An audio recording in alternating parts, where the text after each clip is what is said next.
那橘子你有没有吃过？很甜的。那个橘子，该吃了，不然以后太熟。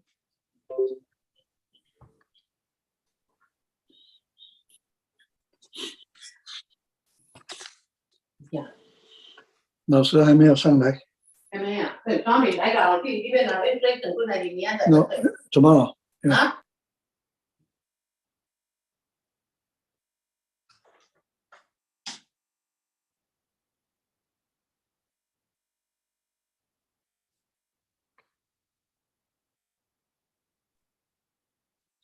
就刚刚有上来过，但是可能是有什么状况哈，所以他出去会重新再来，大家稍微等一下。我也看到他来了又走。是，大家稍等一下。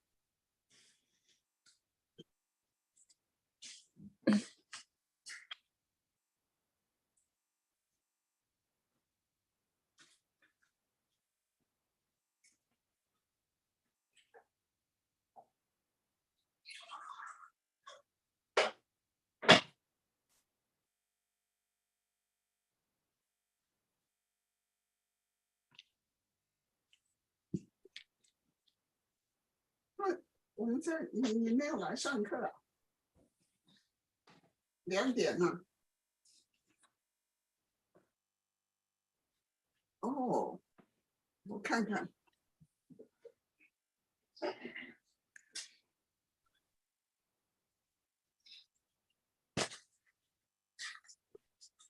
没有啊，没看到你。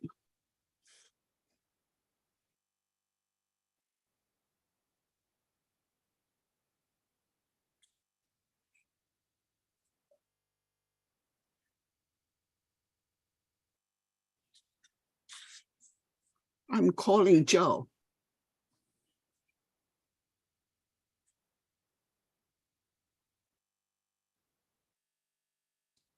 Where are you?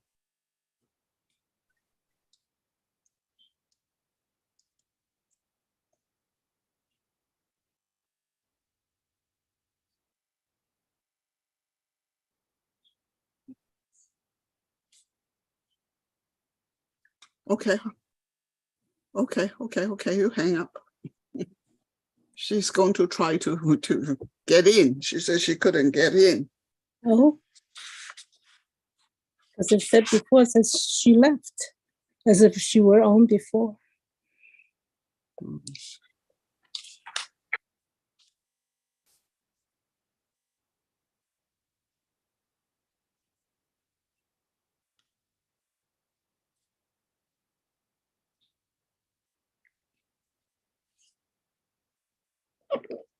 There she is. It says joined. Oh, she's coming.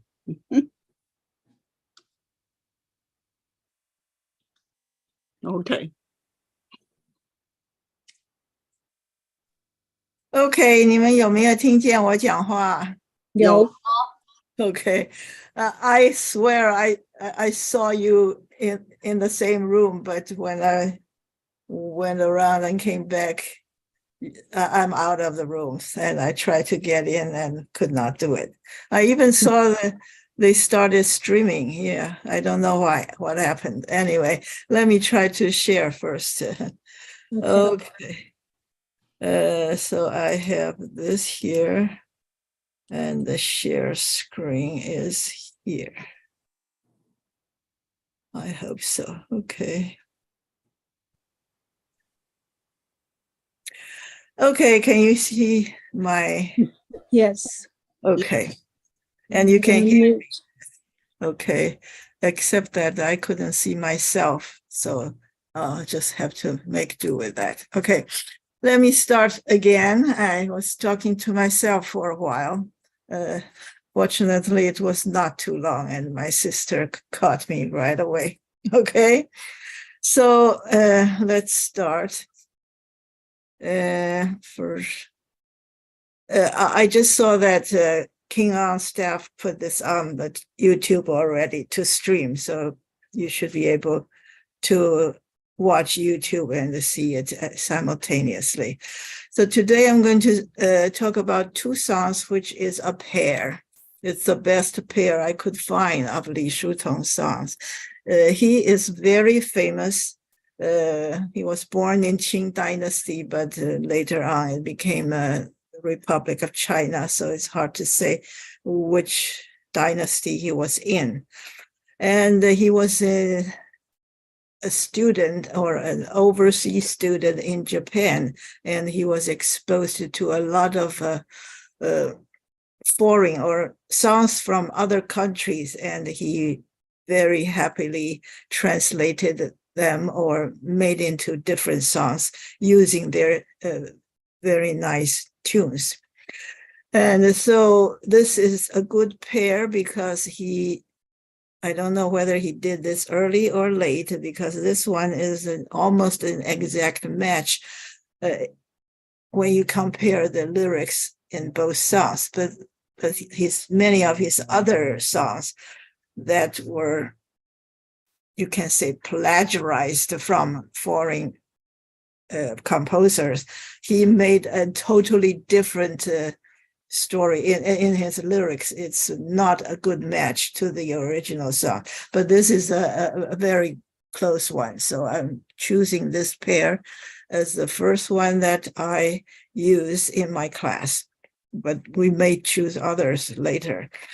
And this American songwriter who also wrote the lyrics is called William Shakespeare Hayes, which is quite funny. This name is funny because his name is William Shakespeare, which is exactly what we knew, the famous English playwright William Shakespeare.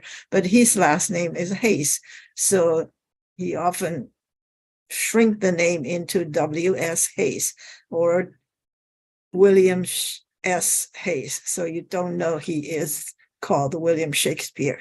Okay, so his song is called My Dear Old Sunny Home, and Li Shutong wrote lyrics to match what he was saying, and it's about how he longs for the old times when he was a child, living in his old town, of course, in his hometown. And the other topics that I am going to mention are Book of Kells, Maps of Colonial Empires, and I added the last one this morning, Indigo. It was already in there, but I expanded a bit. So let's talk about, let me just show you the vocabulary list, and then we'll come back to it because we're going to do the other topics first. Well, some other topics. Actually, it's called errata. I'm going to talk about errata. Oh, really? Okay, so you can capture the closed caption. Okay, I'd be interested to see that. Just a warning, if you are watching the closed caption, it is done by AI, which is artificial intelligence. And quite often they make a lot of mistakes, especially when my accent is not so standard. So you might see something you totally were confused with, but that helps sometimes. Okay, this topic is called errata, and when you publish a book or when an author publishes a book, when it was printed, he may find out there were some mistakes, which means errata means mistakes. So, but the books are already printed, so he would print a list of all the mistakes in this book. And the title of this list is called errata, which is from Latin, meaning errors. So you, the author, you would print a list on a sheet of paper to be inserted in the book that you already printed so that people can see what the mistakes were in this printing, and maybe they will make corrections according to this list. So today I decided to start a new tradition called the errata, because almost every class I would later realize that I made some mistakes. Sometimes one spelling was wrong, sometimes 2 or 3, or things I forgot or made a mistake. Whatever it was, I would make a list at the front of the next class, which is today. I made a list of errors I made in the past 1 or 2 lessons, so that you can I stand the correction to have my mistake rectified. I am making this list so that you know that you need to refine your memory so that you can absorb this and put into your memory for a better record. The first one is Book of Kells. Last time I said Book of Dells or something. I knew it was not right, but it is Book of Kells. And then the rest of the list follows, and we'll go over them. So the first one is Book of Kells. And this is a kind of beautiful transcript of some parts of the Bible, usually the Gospel. The Gospel is the first 4 books of the New Testament of the Bible. So the Bible has Old Testament and the New Testament, and the first 4 books of the New Testament is called the Gospels, because they were written in the early days in the 1st century or maybe into the 2nd century after Christ by assumedly his own disciples. And these people actually, probably most of them were not actually written by the real disciples of Jesus Christ, but they heard from people they know who were actually there listening to what Jesus was saying. It's like our Confucius. Confucius had many students, and he had 72 students that were on the record as being good student of Confucius. And they wrote down everything or most of the things that Confucius said in class, and later on somebody or a group of people combined all these written notes and created the book of the Analects, which is called 论语, Lects, Lects, okay. And it's similar in Jesus' case. He went around and preached and made oracles or whatever. Yeah, whatever you call his sermons, okay. One of them at least is called a sermon, S-E-R-M-O-N. Sermon is a kind of formal speech to the public. So there were several people who were, there are quite a few people at those gatherings, and they wrote it down, and later on people combined them all, edited and put them all together into 4 books. And there are more books of Gospels, but the church, the church authority, who can see this transcript? Okay, I don't know. Okay, so Jesus Christ had many people in the audience who wrote down what he was saying, and they were combined into Gospels, and the most famous Gospels were the 4 in the current Bible. However, there were other Gospels that were considered they were not selected for whatever reason. So we're talking about these beautiful Book of Kells that were illuminated manuscript of gospel book in Latin. It was written in Latin, but they were so beautiful. You will get to see them very soon. And they contain the 4 Gospels of the New Testament, together with various texts and tables. And these books, called the Book of Kells, they were created by the Celtic monks. This word is called Celtic. Celtic, spelled with a C, is pronounced as a hard C. We have a soft C and a hard C. So C, as a soft C, you say Celtic, but as a hard C, you say Celtic. And this word, it should be pronounced as Celtic. And they were monks, 我们叫做和尚或者是修士, around 800 AD. 800 years after Jesus was born,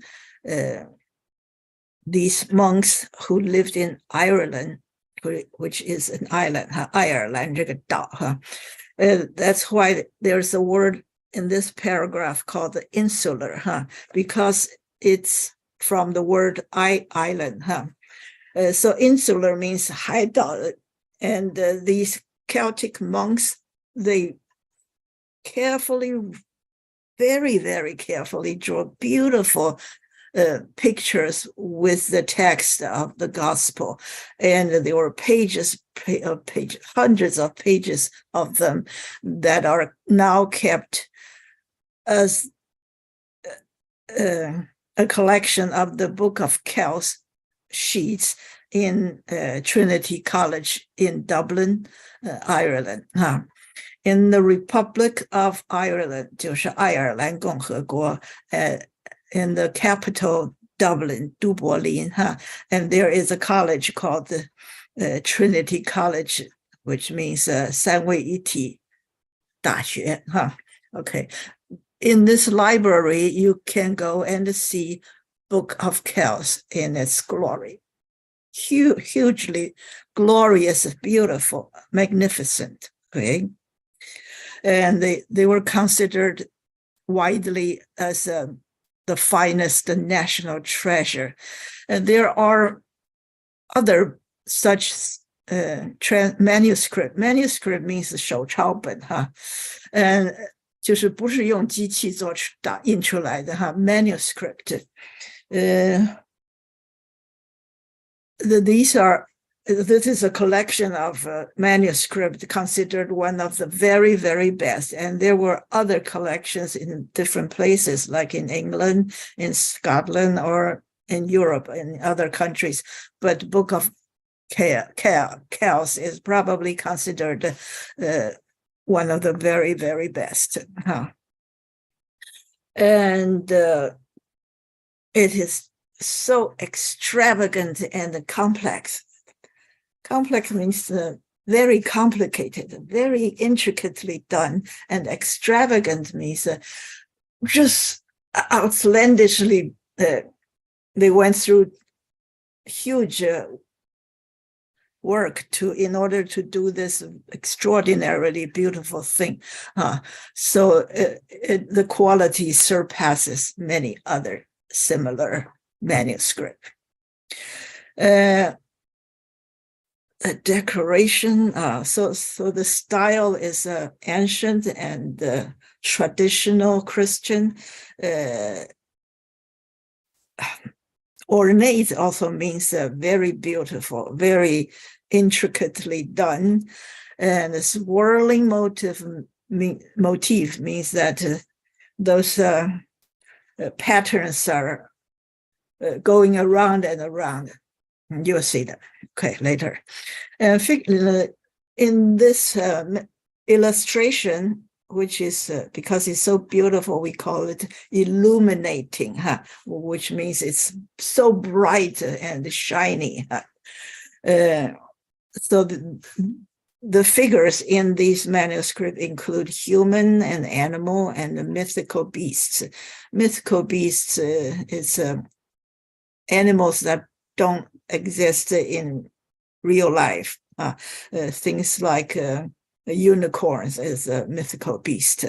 In China, we would have Feng Huang, Long. These are all mythical beasts. And part of the reason could be that these animals did exist and some human beings saw it and remember it, but later they went extinct， 就是都死光了哈。我们叫什么？不是濒临绝种，而是已经绝种了哈。Extinct 就是绝种了的意思。So some of these mythical beasts are probably drawn by people who at least were told about these real life animals who don't exist anymore when they heard about it. Okay. And here is outside Trinity College Library. You can see a big sign that says Book of Kells this way, turning darkness into light. That's why it's called illuminated. And these are some of the pictures I did not take. That picture I took. This is the one I took. But when you go in there, you're not supposed to take any pictures. So you can only go online to find these pictures. And just look at this one. It's so refined, so intricate. This word I'm talking about is called the intricate, which means very, very fine. Intricate. Kate. You don't have to read any of these captions because they would say what page or what the number of page and whatever, but that's not important to us. And this one has a figure in this.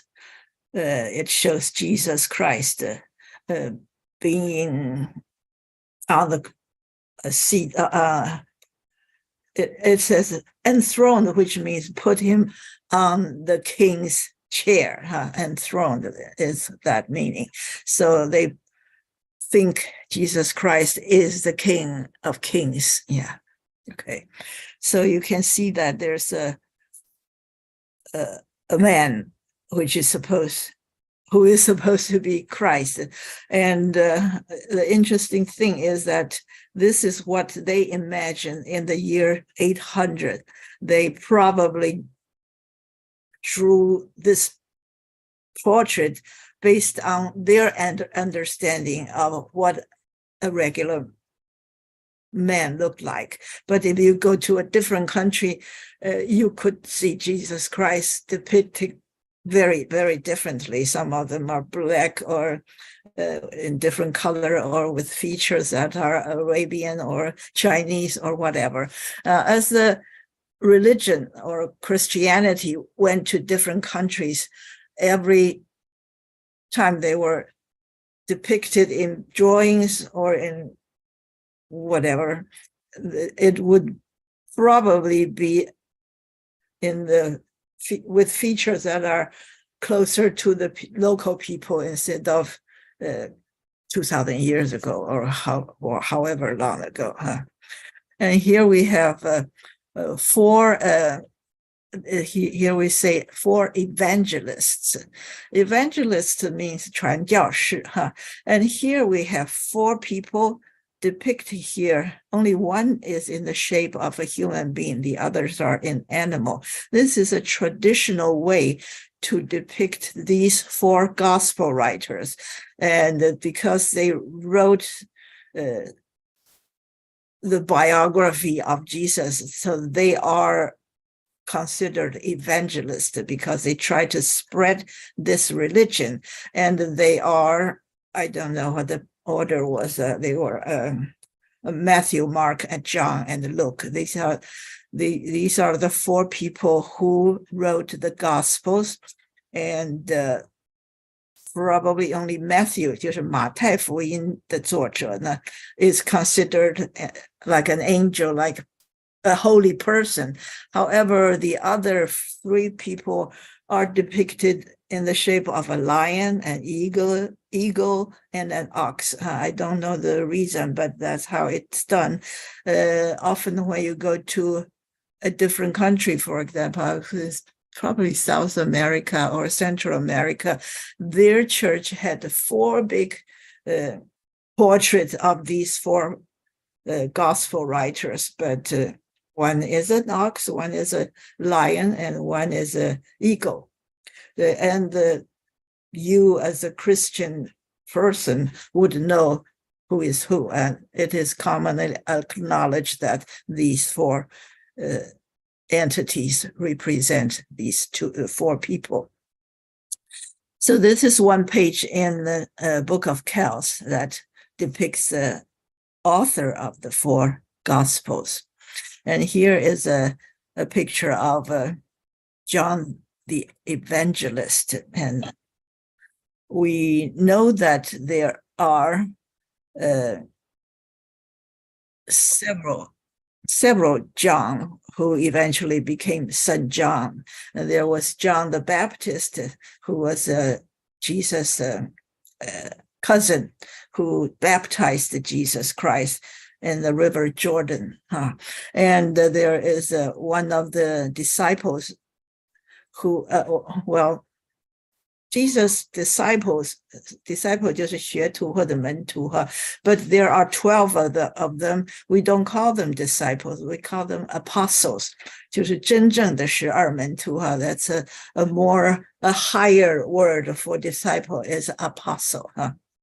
Let me try to find that word. Apostle, probably like this, okay? And there's one of the 12 apostles is called John. And after that, there was a St. John who went to a Greek island and wrote the book that's called the Book of Revelation.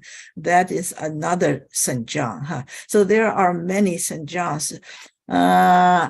I think John the Evangelist is the John who wrote the Gospel. It could be the same John or a different John as one of the apostles.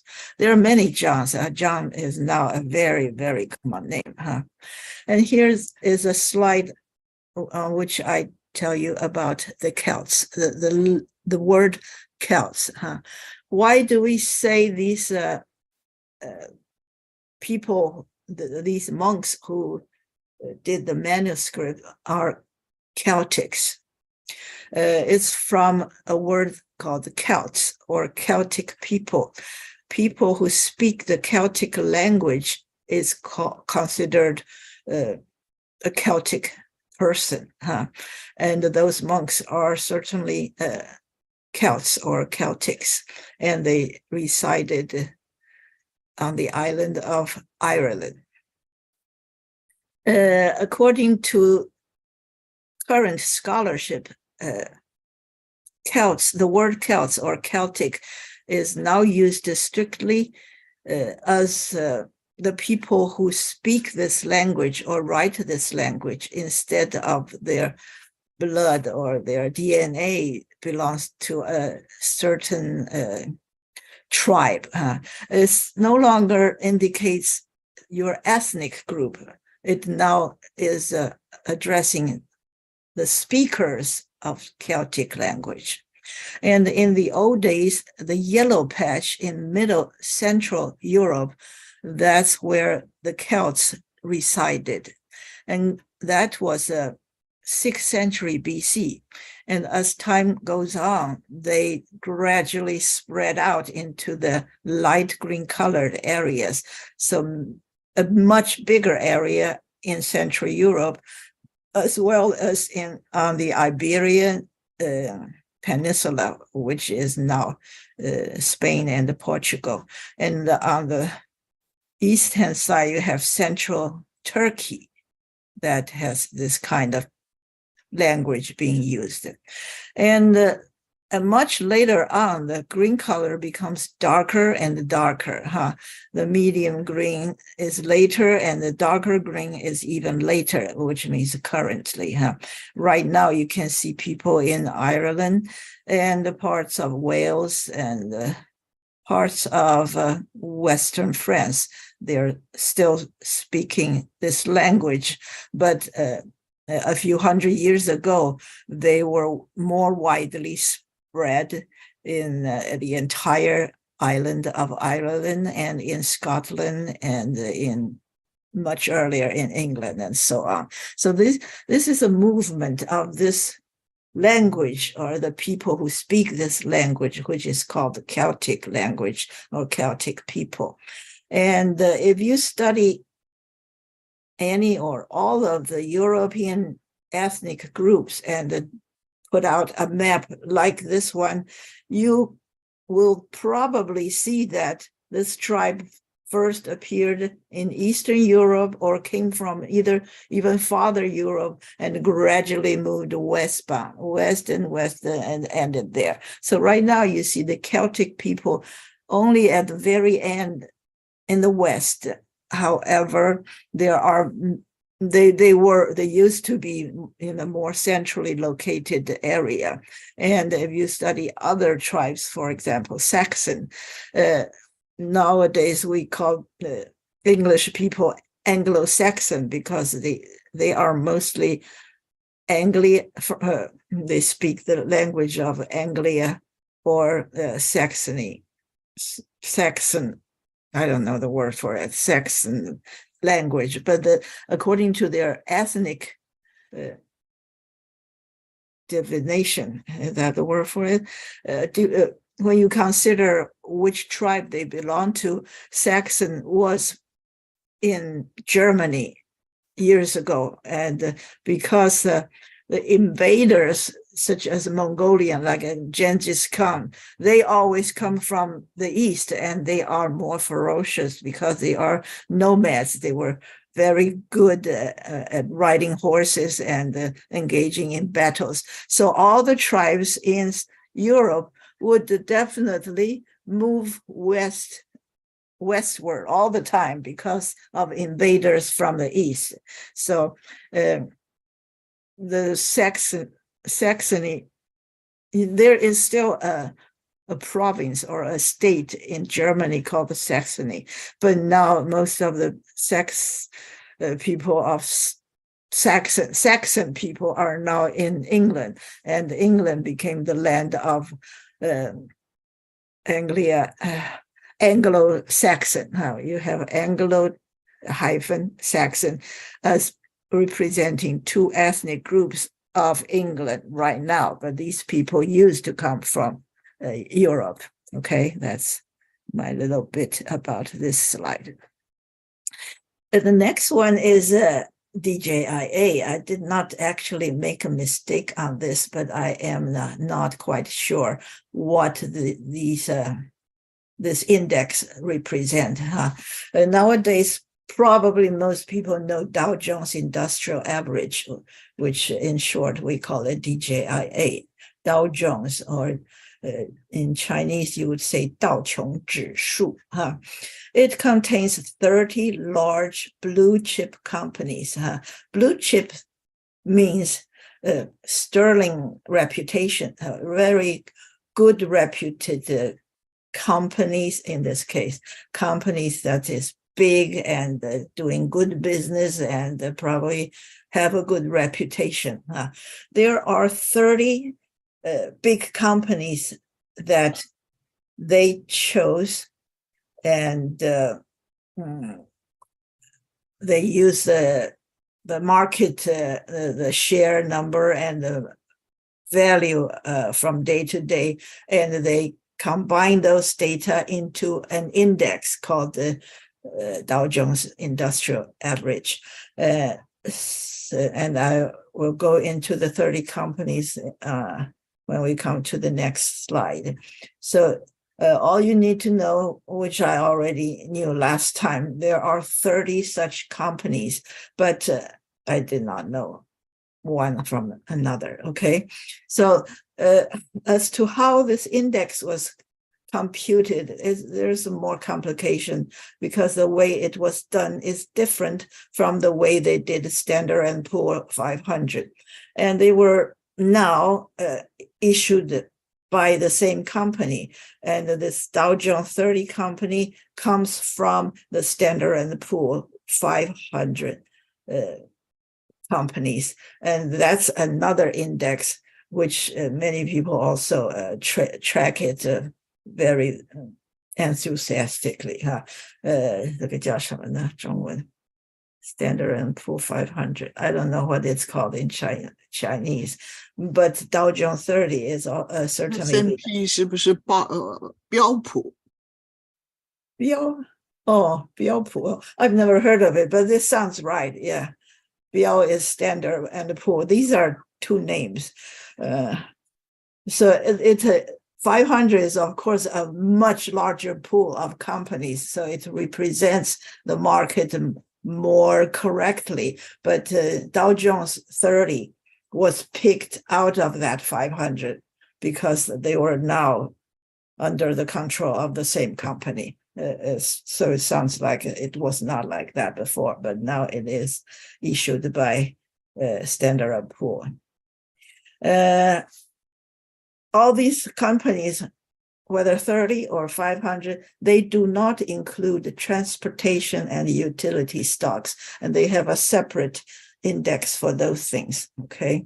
And here, let me show you what these 30 companies are right now, and they're supposed to represent all the major sectors of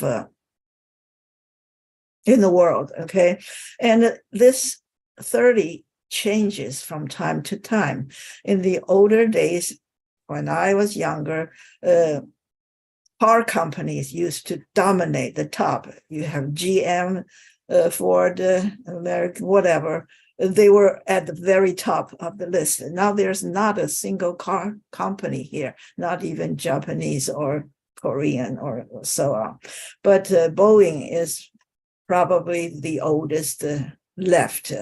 Since this list does not arrange according to, not alphabetically, I am assuming it is, they had the list a long time ago, and those that dropped out are gone, and they put the new ones behind it. So Microsoft is the last one in there, while Apple was right in the middle of it.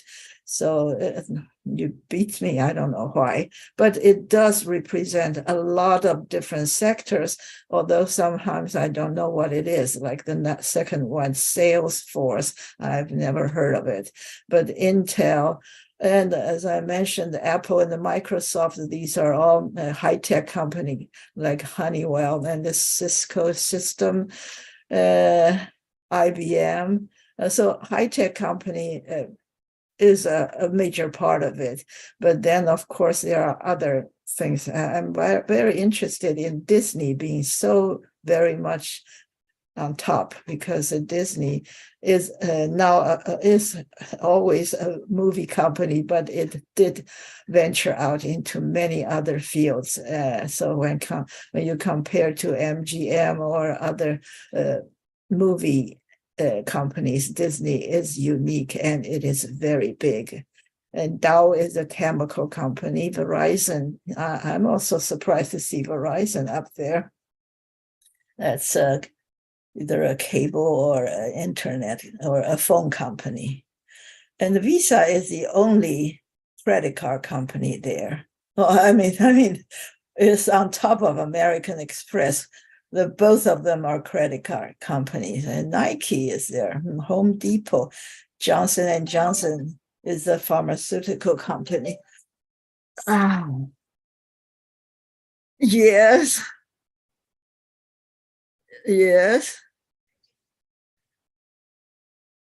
Oh, I'm sorry. 对不起哈，我在上课，我以为你是一个学生。我等一下再跟你讲哈，我要讲2个钟头，对不起，谢谢你。Okay. I did turn it off. I don't know why it's still. Okay. I guess I turned it on again. I'm sorry for the disturbance. That was a personal call, and her name is Qi, and I thought it was Wu Qi, but it was not. Okay, sorry about that. And there's Goldman Sachs, which is an investment company. Walmart is big, and McDonald's. There are many big companies, but Chevron is the only gas company. I'm surprised because it used to be a lot of gas companies were in this 30s list, like Shell or I don't know, BP is probably British, Texaco. Lots of gas companies were gone. Only Chevron remains. Procter and Gamble is everyday, like toothpaste and soap and things like that.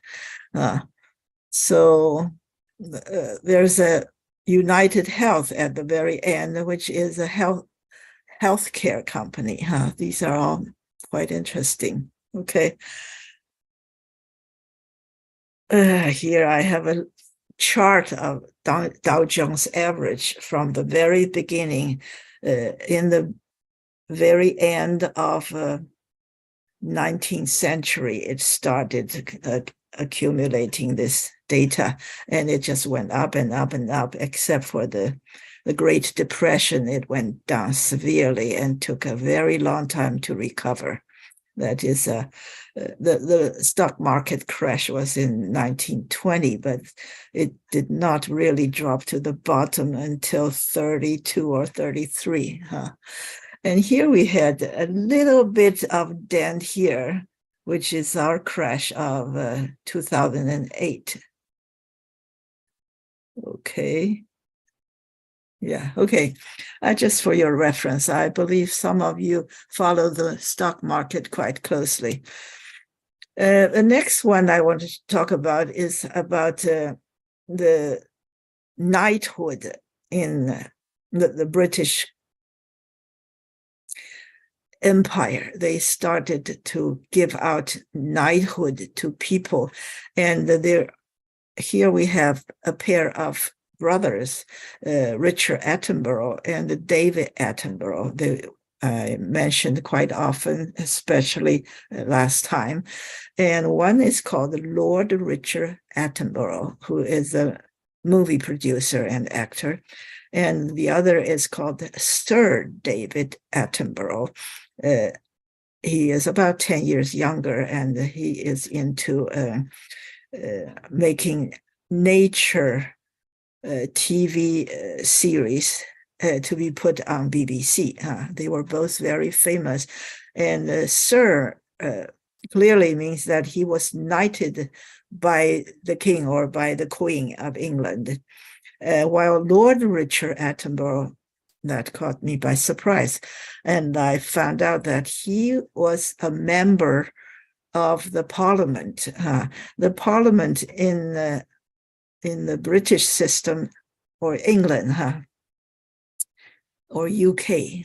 How do you say that? Anyway, in UK, the capital in London, we have this parliament, just like in every other country who follow the British system. There's the upper parliament or upper house and the lower house. And being in the British parliament in the upper house, that is called House of PM, MP, okay, members of the parliament, okay. So the upper house is the House of the Lord. So it's equivalent to our Senate. So Richard Attenborough is a member of the House of the Lord. That's why he is called Lord. And he certainly has some kind of, he's some kind of aristocrat, 就是他是家里祖传是一个贵族的意思哈 an aristocrat.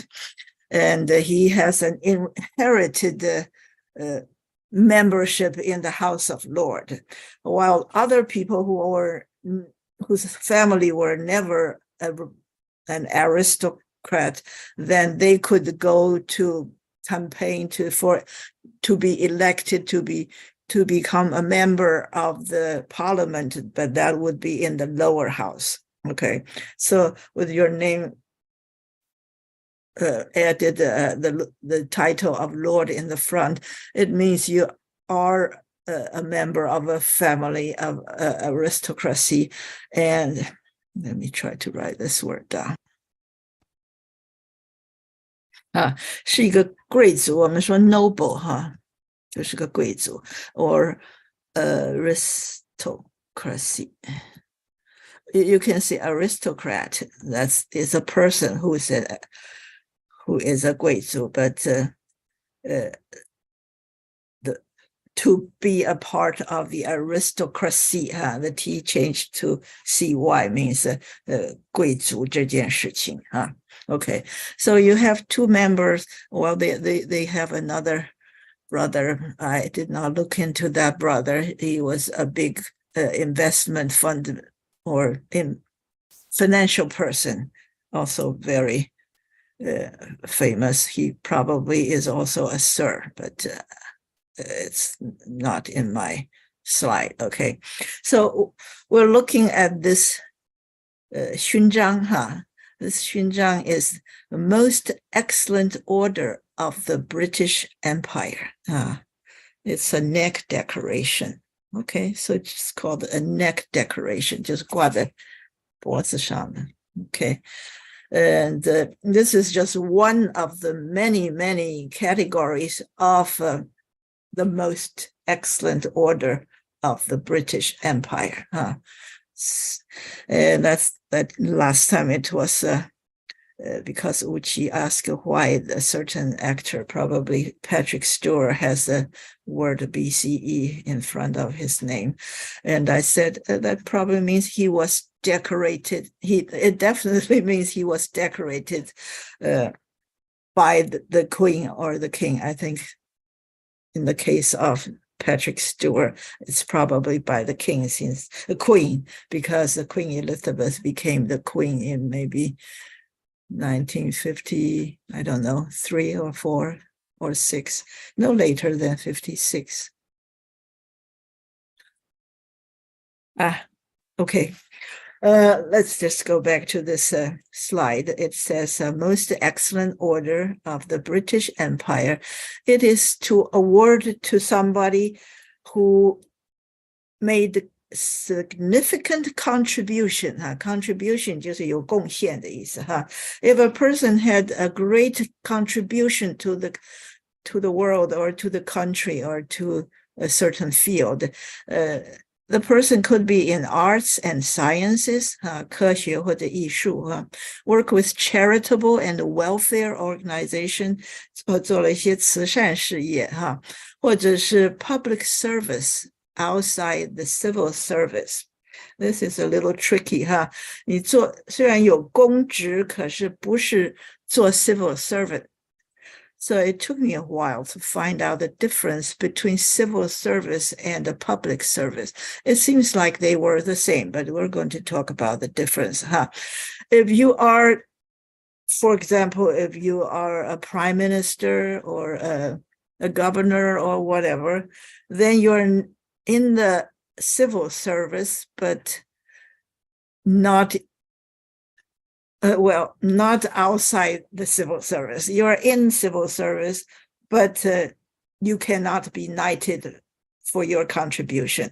Only people outside the civil service, which is like a doctor or a teacher, they are doing public service, but they are not inside. 不是公务员，而是老师啊、教职啊、医生啊，或者是maybe a military person, or to a large extent, you could be a garbage man, you could be a librarian. You're all in public service, but you are not a civil servant. That's the difference. So if you are a civil servant, then you are not eligible to be knighted. For example, I guess Churchill was never, I don't know, maybe he was in the beginning, but certainly not later. And That's how you can be knighted in this paragraph. And the history of this is in the second paragraph, which said it started in 1917 by King George V. King George V was, I believe, the son of Queen Victoria, but he was there for a short time. And later on, he died, and his son, Edward VIII, became the king, and he was only a king for less than a year, and he abdicated, and his brother, they can call him Eddie, Albert, Bertie, how they call him Bertie. Bertie is the father of Queen Elizabeth. He was the king for a while. So I think King George was probably the son of Victoria, either that or the grandson, because Victoria lived for so long that his kids were tired of waiting, and some could have died before she died. Anyway, so they instituted this thing called the Most Excellent Order of the British Empire, and there were 5 classes.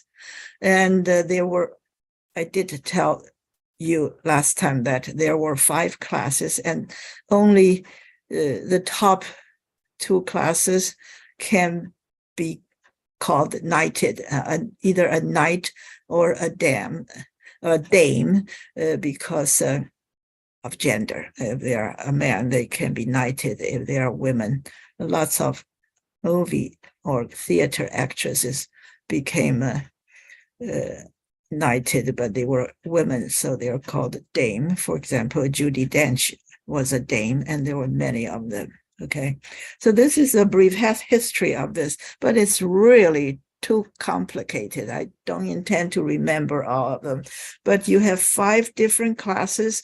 From the top is the highest, and the bottom is the lowest, and they have different initials. GBE is Grand Cross, and the KBE or DBE is Knight Commander, and then it's a commander or officer or member. So the CBE is in the middle, and according to what you just learned in this previous slide, that person probably should not be called a knight, but maybe he can still be called a sir. So I assume it was Patrick Stewart who had a CBE in front of his title. Okay, that's enough about this thing, but I want to tell you a little bit about the difference between civil service and the public service. This is civil service. So if you are really in the government as an official, and you are not in the political side, or you're not in the judicial side, then you're in the civil service side. So it seems to me that the governors are on the political side. Oh, so I'm a little confused. Anyway, so these are the different kinds of people. This is a definition of civil service. So it looks like that if you're on the political side, you can still be knighted. Okay, I stand corrected. Okay, and here are 23 kinds of public servants who are not civil service. So you can be working for the electric company, military, law enforcement, the policeman or teacher or telecom, all these things, including a garbage collector and so on and so forth. These people are in public service, but not in civil service. So the more I look at it, the more confused I am. Anyway, you don't have to remember any of those things. Okay, let me move on. Let me move on to the next one, which is East India Company. The reason it's listed here in the errata as a mistake from last time is because when I was talking about the different European empires who had colonies in all over the world, I mentioned something about Goa and Macau, And for a minute, I was confused. I forgot what I was talking about. These are Portuguese colonies, but I think I said they were Dutch colonies. That's why this item is now in the slide of errata. So I want to find out a little more about these East India companies. And we all know the biggest one is British East India Company. They opened this or established this company so that they could do business with especially India, but also including other nearby Asian countries. And this was the earliest of the modern time empire builder, the colonialism. It started with the British East India Company in 1600. And the Dutch East India Company followed suit very quickly. In 2 years, they realized this is a good thing to do for business to extend their trade in Asia. So they also opened that. And later on, there were many other countries. You can see Danish, Portuguese, and Genoese, French, Swedish, Austrian. And these do not include big countries like Germany or Italy and so on. For one thing, Germany and Italy were not countries in those days. They were both founded in 1870, I believe. So they could not possibly catch this trend and open an East India Company. So these are companies that started their empire building early on, as early as 1600. And many of them did not succeed and very quickly folded. And for example, the worst was the last one, Austrian. They started too late and only lasted 5 years. However, on the other hand, the British East India Company lasted more than 200 years, 274 years. And they went to India and took over most of the country, and they governed there as the sovereignty there, which is just ridiculous to me for a tiny little country on the other side of Earth would open a trading company to control an entire ancient civilization. This is just absurd to me, okay? But it did happen, okay? So I'm going to go through this list and show you the maps of these companies. And each of them has colonies that they had, either trading post or government entity. Well, it's not really a government entity. All these are by definition a commercial entity. They're not government, but behind them there was government, and the government did a lot of the bidding behind them. For example, the government would announce that certain kind of commodity, for example, porcelain from China or tea, things like that, they would give exclusive monopoly right to this company, so that, for example, East India Company would be selling tea from China and India exclusively without competition from their own country. And if you know about American independence movement in America, the Revolutionary War in 1776, you have heard about the Boston Tea Party. There was a group of people, they went into the Boston harbor and threw the tea on that ship off into the water, into the sea, because they were not happy with the monopoly of British East India Company, because only they can sell tea from China or India. And American people were not happy about the price of the tea. So they started American Revolution by going into that ship to throw the tea into the water. That is how powerful the East India Company was in control of the trade. So I'm just going down the list. This is a map of British Empire. All the pink part, the first word in the title is called anachronous. You probably know the word chronicle or chronically, which means arranged according to time. For example, if you write a diary and your diary is a chronological record of your day-to-day activity. So the word chronicle means according to time. And anachronous means not according to time. You have a map of all the colony of the British Empire from, say, 1600 all the way to now.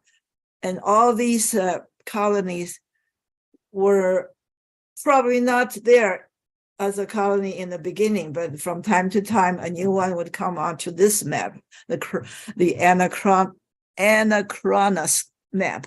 So all these pink part would come onto this map, and some of them should leave, but they did not leave. So this is a map of in history, all the colonies British Empire had. So you would have them in different times, all mixed together. So this is the meaning of anachronous. So you put all the British colonies on the map, and you can see how the sun never sets on the British Empire, because it's all over the world. It circles the earth from one end to another. So any time in the day, the sun would set, would be shining on one of their colonies. Before 1600, Spain was called the country where the sun never set, because they have lots of colonies in the West, North and the South and the Central America, and they also control some other places in the other parts of the world. But pretty soon, the British Empire took over and became the biggest empire in the world in modern history. When we say modern history, you can start it from 1600. That's when the modern imperialism started. So you had, they came in really, really late in the New World. So you only had, they only had Canada and America, and a sprinkle of islands in the Caribbean and in Belize, which was called the British Honduras. Or Mosquito, okay. British Honduras was up there near, that's Belize. Okay, Mosquito Coast is bottom. Okay, so the British Empire mostly had Canada and the eastern part of United States.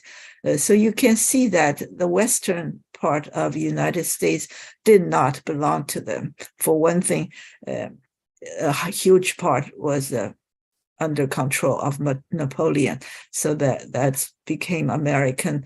In the Louisiana Purchase, when President Jefferson maneuvered to buy Louisiana from Napoleon, and the harbor was in New Orleans, but when you say Louisiana Purchase, it actually contains this very big part of it. This part is Louisiana Purchase. And on this side, you have Australia and New Zealand easily, and many other places, but the major part is India. India is called the jewel in the crown of Queen Victoria. Their most prized colony was India. That is after America became independent. And they had this long stretch of colonies from Egypt all the way to South Africa. And when you talk about this you have to talk about the Cecil John Rhodes. Rhodes is the name for Rhodes Scholar. Cecil John Rhodes was the richest man in the world for a time, and he maneuvered to conquer from Egypt all the way to Cape Town in South Africa. And he had not married because he was gay and he had no children. So his huge wealth was scattered about, not to his offsprings. And that's why you have Rhodes Scholar, because some of his money created the Rhodes Scholarship. Okay, so that is generally speaking the British Empire, their overseas territory. And you look at themselves, it's such a tiny, at that time, it includes Ireland, which is also a colony, which became part of UK, but it spun out. They declared independence in 1922. That's why this was a former colony, became part of UK, and then spun out and became no longer a colony. Okay, so this is the biggest empire. Okay, here I have a slide explaining the name and what you mean by anachronous.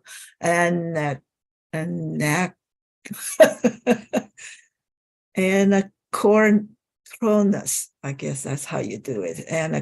Anachronistic. Okay, they're two different spelling, two different words. They mean the same thing, huh? You probably have seen the later one, the one on the right more often. The meaning of these two words is that it's so messed up with time. It's not according to time.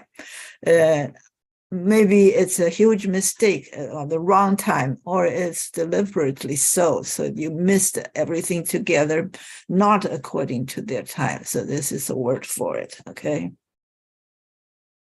Here's an example. If you know where to look in the movie, you can spot an anachronistic wristwatch on one of the Roman soldiers. When you make a movie, there are people running errands on the set. They are there to check out whether things were correct or not. For example, if a person was wearing this hat and he went out the door wearing a different hat, that's a mistake. And the person doing the work on location should notice the mistake and have it corrected before the movie goes out. This sentence example is to say that if you know where to look in the movie, you can spot a wristwatch on a Roman soldier. So this movie is about a Roman story, and if you are not careful, you could probably see a wristwatch on the wrist of some of the actors who played Roman soldiers. So in Chinese, we call those people 场记, who are doing nothing but to make sure everything is right. They're not there to act or to supply them with something or to feed them or to shoot the camera. No, they're not doing anything. They're just there to make sure everything is correct. That's called a 场记. I may find that English name for it. Okay, the next map is Dutch. Dutch followed suit and opened their East India Company in 1602. And they did not do nearly as well as the British people. So they have all these colonies on this map. And what they did was different is that they had the East India Company and they had a West India Company. So in the West, they had people in Canada and in New York. If you have heard about it, New York used to be called the New Amsterdam. In the earlier days, there were more Dutch people there, and they called that city New Amsterdam. However, later there were more British people, immigrants from England, and they changed the name to New York because New York is a city in England. Okay, and on the eastern coast, the tip of South America, you have larger area of Dutch presence, and also in many of the smaller islands in the Caribbean. Caribbean is the first place that Columbus arrived in. So early colonials, this came to the Americas, starting with Caribbeans and Central America, and then South America, and so on. But the British presence is more on the north side of the America. And the Dutch was pretty big for a time. So you could see that in South Africa, they had a huge presence there. And in Indonesia, that's their very, very big presence in Indonesia. And these things are two ways. If you go to the Netherlands and you want to eat something that is authentically a Dutch cuisine, you have very difficult time finding it because all the good restaurants sell Indonesian cuisine. So you have to eat Indonesian food in the Netherlands nowadays. And just similarly, when you go to France now, you have hordes of people from Algeria, mainly from many places of in Africa that used to be French colonies, and they totally swamped the country with immigrants nowadays and made them very unhappy. But you have to accept what you did that was wrong. Or in England, you can see lots of Indian people, even more than there are in this country, because of their huge presence in India.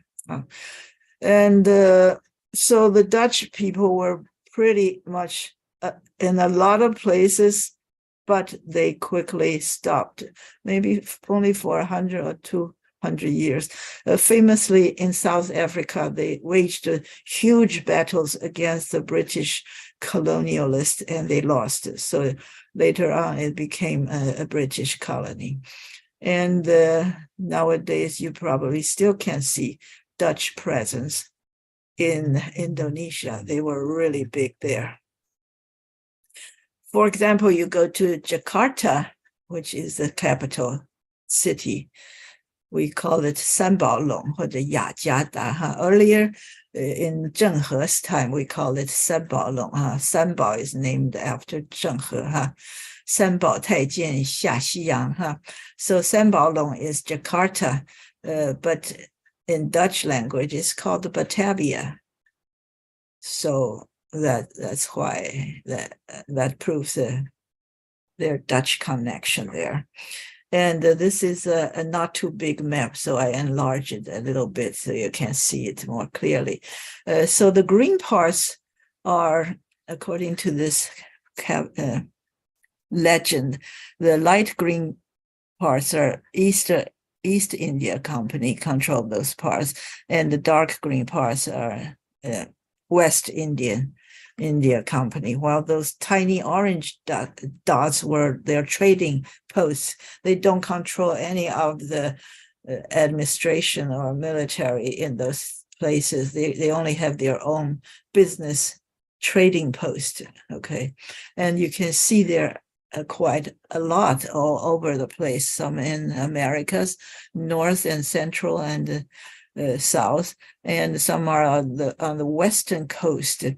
And the reason they're on the western coast is because these people, including Spanish and the Dutch people, they first followed the how do you say those expeditioners, okay, expeditioners. They were the sailors or captains from the before and after Columbus, they followed this route down to Western Africa and down to Cape Town, and turned around and went all the way to the Arabia and India and Indonesia. That's their oldest marine route before the Suez Canal was made in the early 20th century. So along this route, the marine route, you could see trading post for the Dutch trading post, and all over in the peninsula, Arabia Peninsula, and in Iran and in India, and all the way to Japan. Okay, there are Dutch influence in Japan. Of course, there were also Portuguese. For a time, Japan was 锁国, just they locked their country up. They don't want anyone to get in. And they only allowed, maybe in Shenhu or Kobe, a few missionaries from Dutch and Portuguese. Okay, so that is a map of Dutch East and West Indian Company. And this one is Denmark and Norway. At one time, they were one country.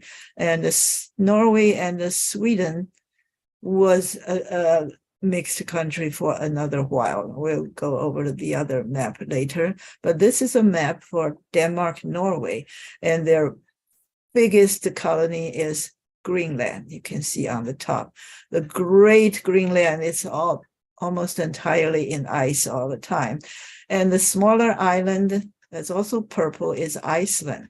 Iceland and Greenland used to belong to Denmark. And all the other parts were very, very tiny, but they enlarged, so you can see these tiny islands in the Caribbean and in India, in Sumatra. Okay, in Sumatra, here is Sumatra. Here's my cursor, and you can see Sumatra here, okay? So this is a Danish and a Norwegian empire. They mainly had Greenland and Iceland, but they also they have tiny influences here and there. And the next one is a very old empire. It's called the Genoese. In Chinese, we call it 热那亚. Before there was Italy, we had the Genoese Empire, and we had the Venetian Empire, 威尼斯帝国. All these are big empires, but that was way before 1600. The Venetian Empire is around 1400, and the Genoese is also around that time, but the entire land was from 1096 to 1708. So it is an older empire, and much older, 1,000 years, by 1,000 years. And by the color code, you can see that those dark purple areas were very, very old. It's either very close to Genoa, which is right here. 热那亚 is right here. So they went to Corsica and Savoy very early on, but also they had lots of little trading posts here and there, but they do not probably control their administration or military or other things. But here they had a bigger presence in Crimea. And yeah, this is Crimea right here. Okay, Crimea. And this is Turkey and around the Black Sea. So this is probably Sochi and so on. So this is a very old country. And later on, when Italian founded their own country by combining hundreds of little towns into one big country, that was much later, as I just mentioned, in 1870. We had the three heroes of the Italian independence movement, and they were Emmanuel, Garibaldi,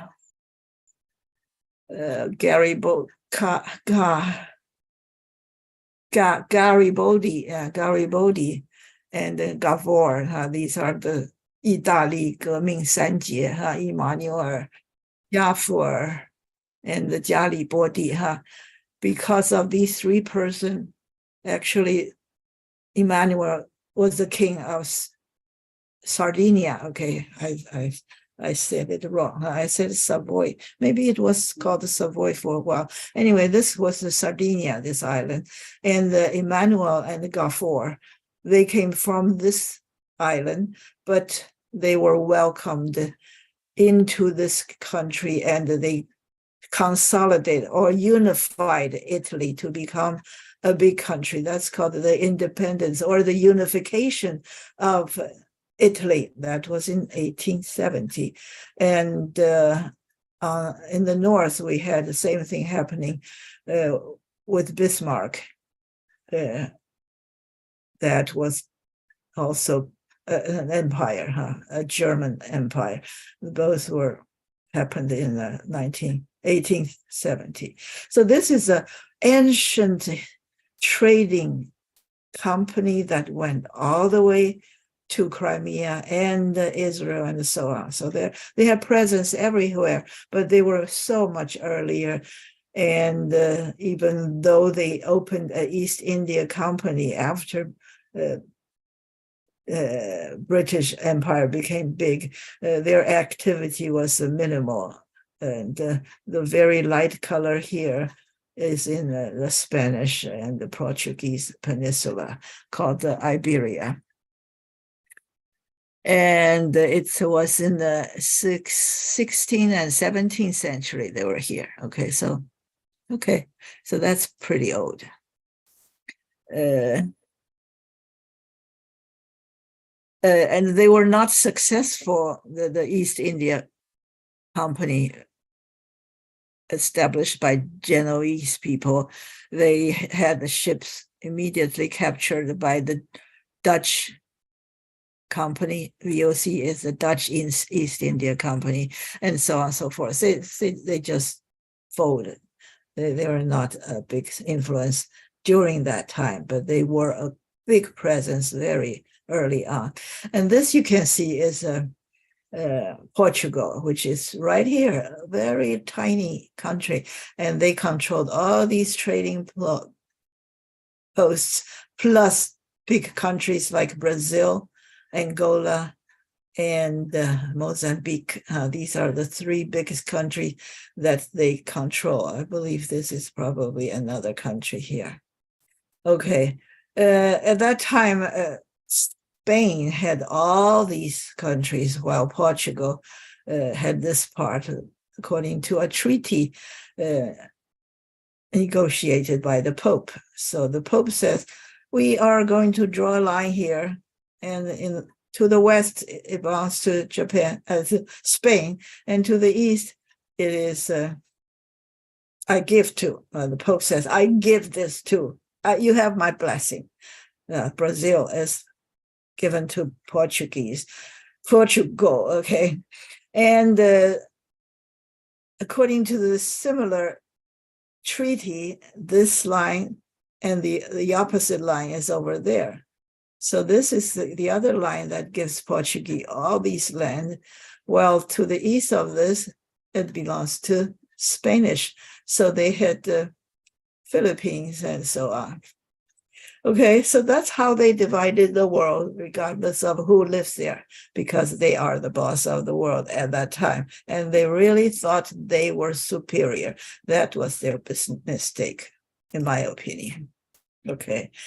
And this is about the French colony. And this part is the older part that's in darker blue. And this, okay, the first light blue and the second dark. Okay, second part is darker. So darker ones is later. So they had this so-called French Louisiana, all the way extending into Canada and Montreal and things like that. You know, they still speak French nowadays. But this part was sold to Jefferson. So that's a big part. That was pretty early on, 16th century. That's before East India Company.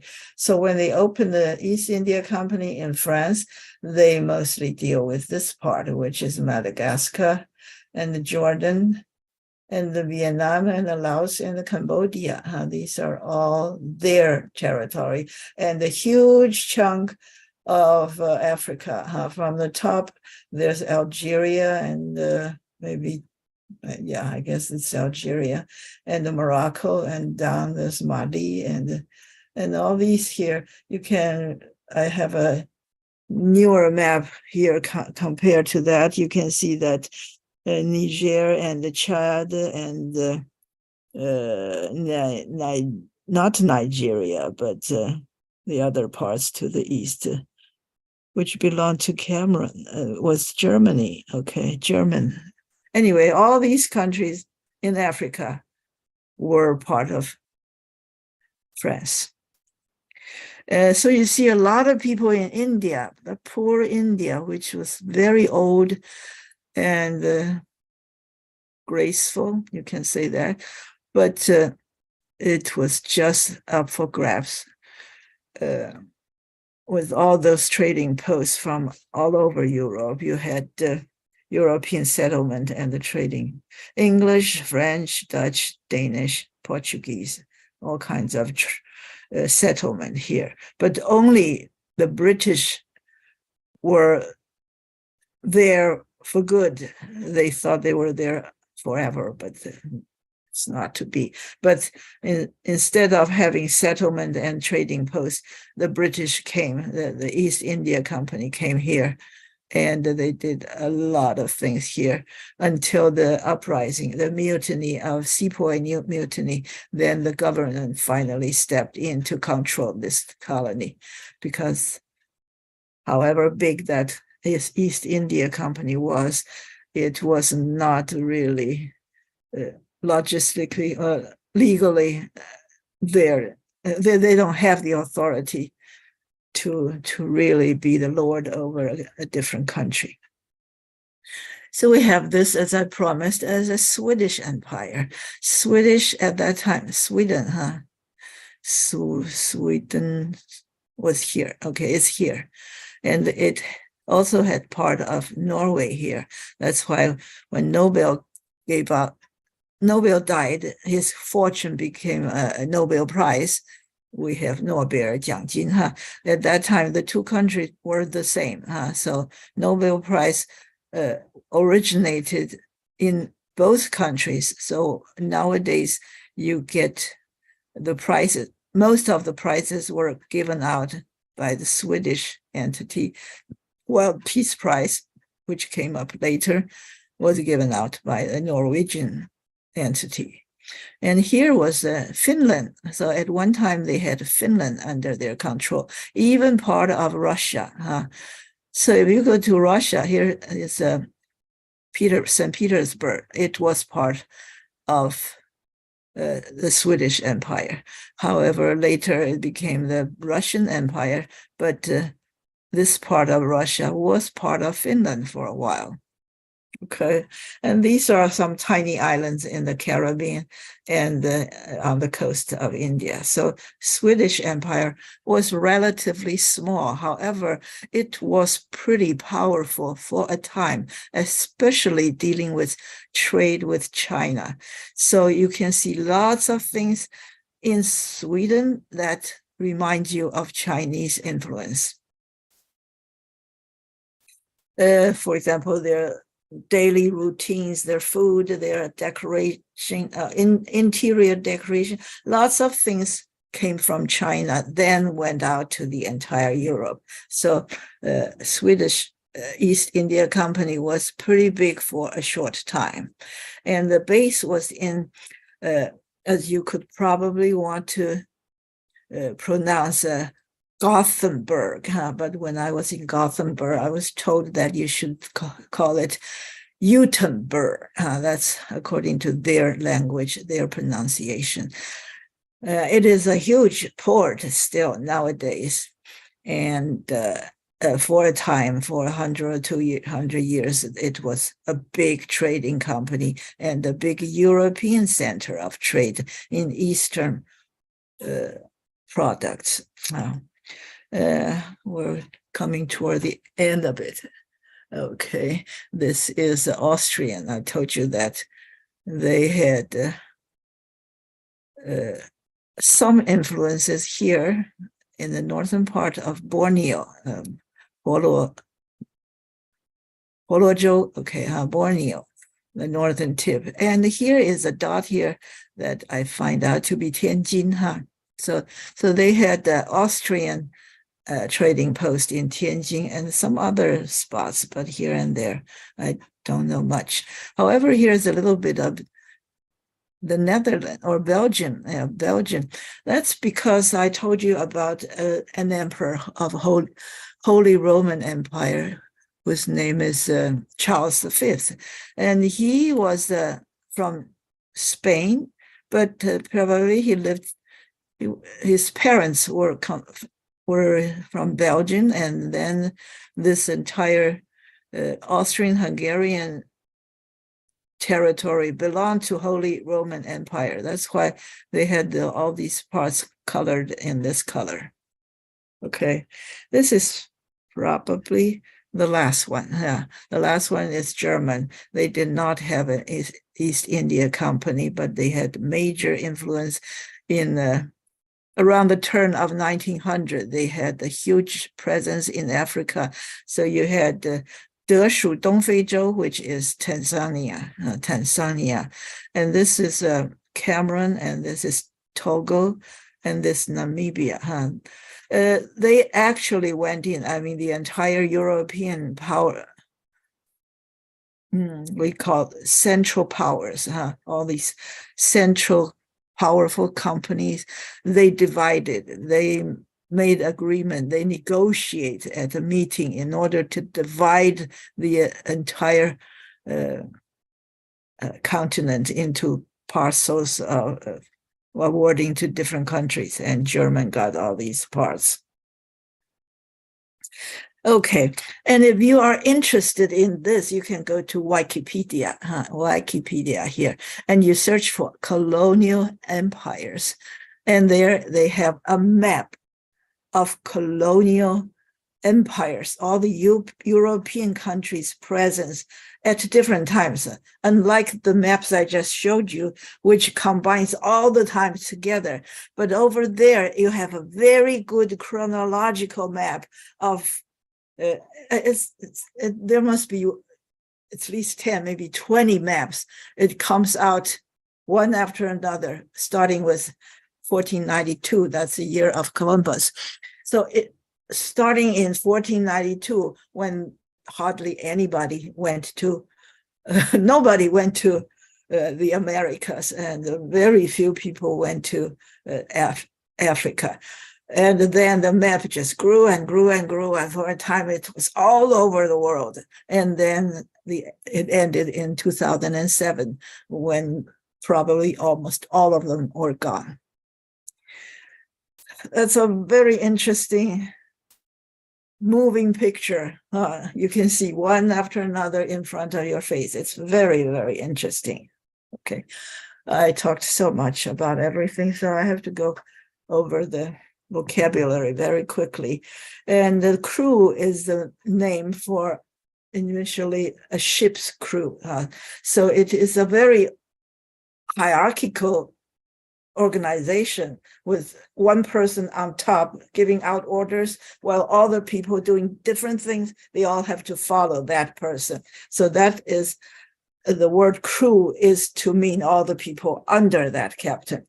But then it was used more liberally on other things. You can be an organization or the army or other things.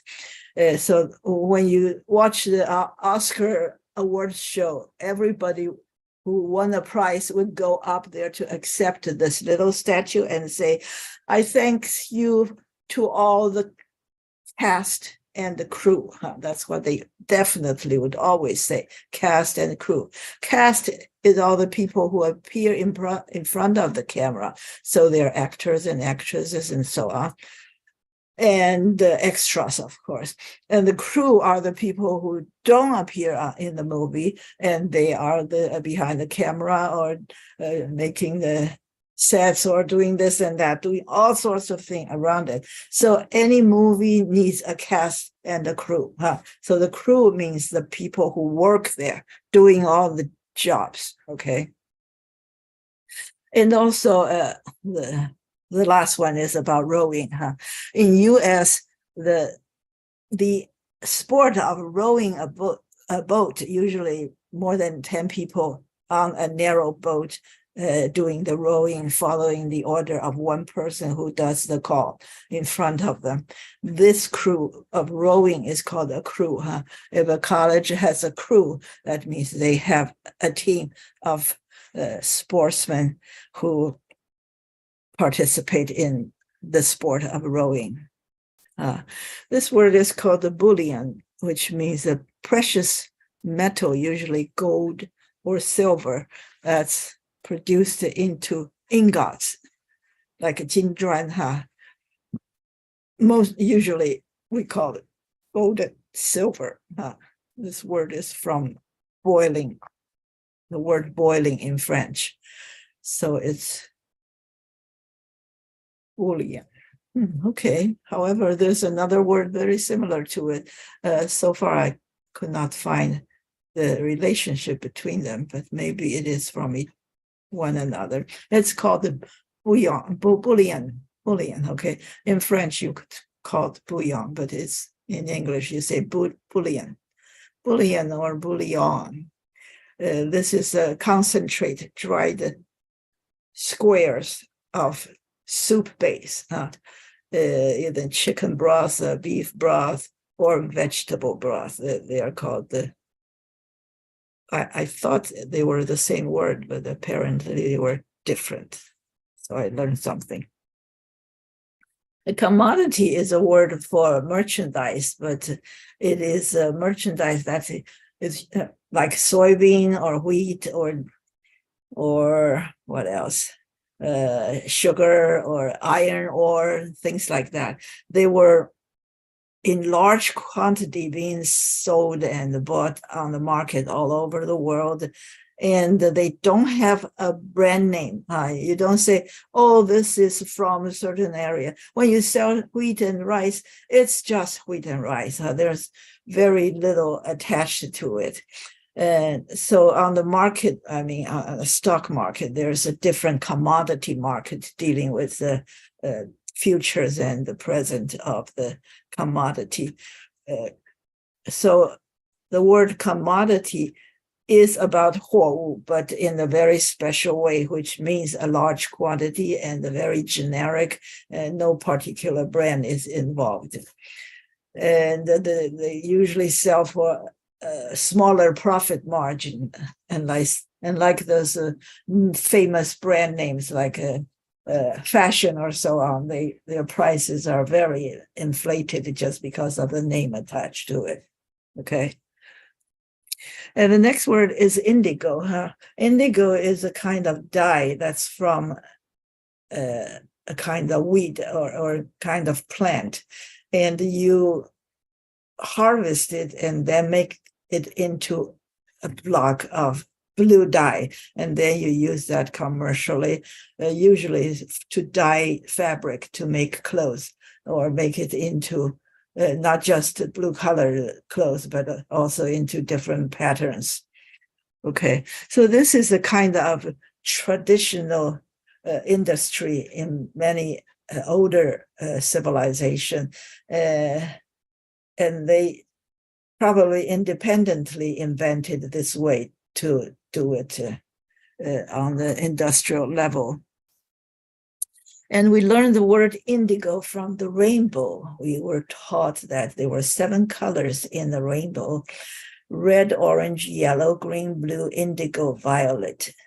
However, people gradually realized that they could not tell what indigo is. So nowadays, if you go to, for example, when I taught my granddaughter using Disney cartoon, they would say the rainbow had 6 colors. There's no indigo in this picture, only 6 colors, because the blue is light blue and dark blue is indigo, and it cannot distinguish it from purple.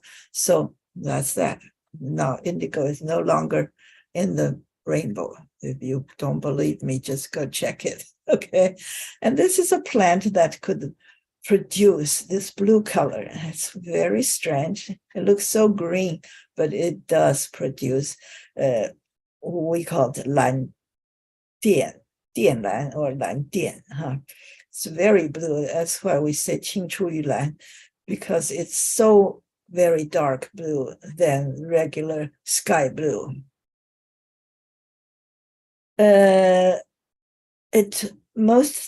Originally, it started in Asia. I could think that in Asia it's probably at least 1,000 years old. But the Western, let's say European countries, they were not acquainted with this until it was exported from India. That's why the thing is called indigo. Just like turquoise is a rock, a stone, a precious gem in Turkey. So it's called turquoise. And this is called indigo because they think it's from India. And using this dye, you can dye the entire fabric blue, but you can also dye it into different patterns. So these are the different ancient ethnic dyeing. DYE means to 染色, and you have different ways to dye it into different patterns, mostly by wax resist dyeing, which is you put the wax on top of this white or original fabric, and then you dip it in a color and take it out, and then you melt the wax away. Then those places that had wax on it disappeared, so you had white spot that makes a pattern. These are how it's done. And this skill started in Indonesia. It's called batik. And in America during the hippie days, people like to dye their t-shirt into different patterns by just folding their t-shirt into a very tightly and tie it and then put into the dye. And after it's taken out, some parts become colored and some parts are not. So this is called the tie-dye. All these are different ways of, ancient ways of creating beautiful fabric. And here is me trying to put a stamp of wax on a piece of fabric. So I take this mold and dip it in hot wax. It's like 一个大锅里面都是 hot wax. You dip in there and you immediately stamp it on the piece of fabric. And then you take this fabric, putting it in the, say, blue dye solution. And then when you take out and you use an iron, using the window, and iron out this wax, and you get a pattern. So this place I went to in Thailand, which is called very near Sukhothai, I took a picture of this 蓝靛, this kind of plant, and this woman is using this stamps and wax to make patterns on this piece of cloth, maybe a tablecloth, and then after they iron out the wax, you got that. Okay, so this is the ancient kind of a traditional art of producing beautiful factory. And this is looks like it's in the Arabia, so they're all not doing fancy printing job on these kind of fabric, but it is nice to have a blue color instead of white or rough fabric with no color, or especially when you're in the desert, white is too glaring, I suppose. In the beginning in America, they made blue jeans and the denim. They traditionally were dyed in blue, but however, nowadays the blue color comes from synthetic chemicals. And this is a place I went to in Nantong, Jiangsu. This is called the Lanyinhuabu Museum. They had it in Song Dynasty, so it's at least 1,000 years old, this kind of skill, and throughout Ming and Qing dynasty, and it flourished in Nantong, the city. Nantong is where Zhang Jian was. Zhang Jian was an industrialist in the Qing dynasty government, and he did a lot to promote industrial revolution in China, which is behind the Western country. And they had this part of the Grand Canal, 就是大运河, This part in Nantong is called Haohe, and along this part of Haohe, which is not a circular, but it's like in a square with islands in between. And there is this museum called the Nantong Lanyinhuabu Boguan. I'm just going to quickly go through some of the pictures in this museum. And they did a lot of blue-colored patterns, and Peng Liyuan did the modeling for them. Peng Liyuan is the wife of Xi Jinping. They do have beautiful printed merchandise, and we three sisters, we each bought a hat from there. Saltpeter is xiao. Your parents made some smoked meat or sausages using xiao. It is nitrite or nitrate. It's KNO3, 3 oxidized, and nitrate is that N, and the K is potassium. So it's for regular people, we don't say it's xiaosuanyan, but we say it's saltpeter. Saltpeter is the nitrate, potassium nitrate. It's used in fertilizers and explosives. Gunpowder was invented in Song Dynasty, which eventually went to the West and created a lot of damage everywhere in the world. So that's called the firework or gunpowder, and the rocket propellant, and the stump remover is also from this firework thing. It explodes and burns. And in meat, it reacts with elements in our blood, the pigs and beef's blood. So nitrate, when you put nitrate in it, it gives it a certain color, and it gives a certain flavor, and it preserves the meat. So many of in older civilization, they discovered that they could preserve meat that way, and they could make things like bacon, ham, sausage, or like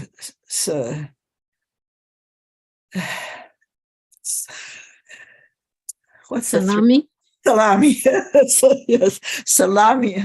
Salami is like this one that has a mold called the noble mold around it, and that gives it flavor. It's some kind of mold on the meat. And salami, and another one often appearing in pizza. What do you call that? Pepperoni. Pepperoni is one of those. So all these meat products use the nitrate to preserve them and to give them a flavor, but they're also carcinogenic. That's why nowadays we prefer not to eat cured meat. So if you go to a supermarket, you can buy sausages and bacon and ham and so on. On the label, it says uncured, which means they did not use saltpeter in the production of it. The next word is sovereignty. It means 主权, and internally, all the people in the country should follow or obey the ruler. So the ruler has a sovereignty over this country.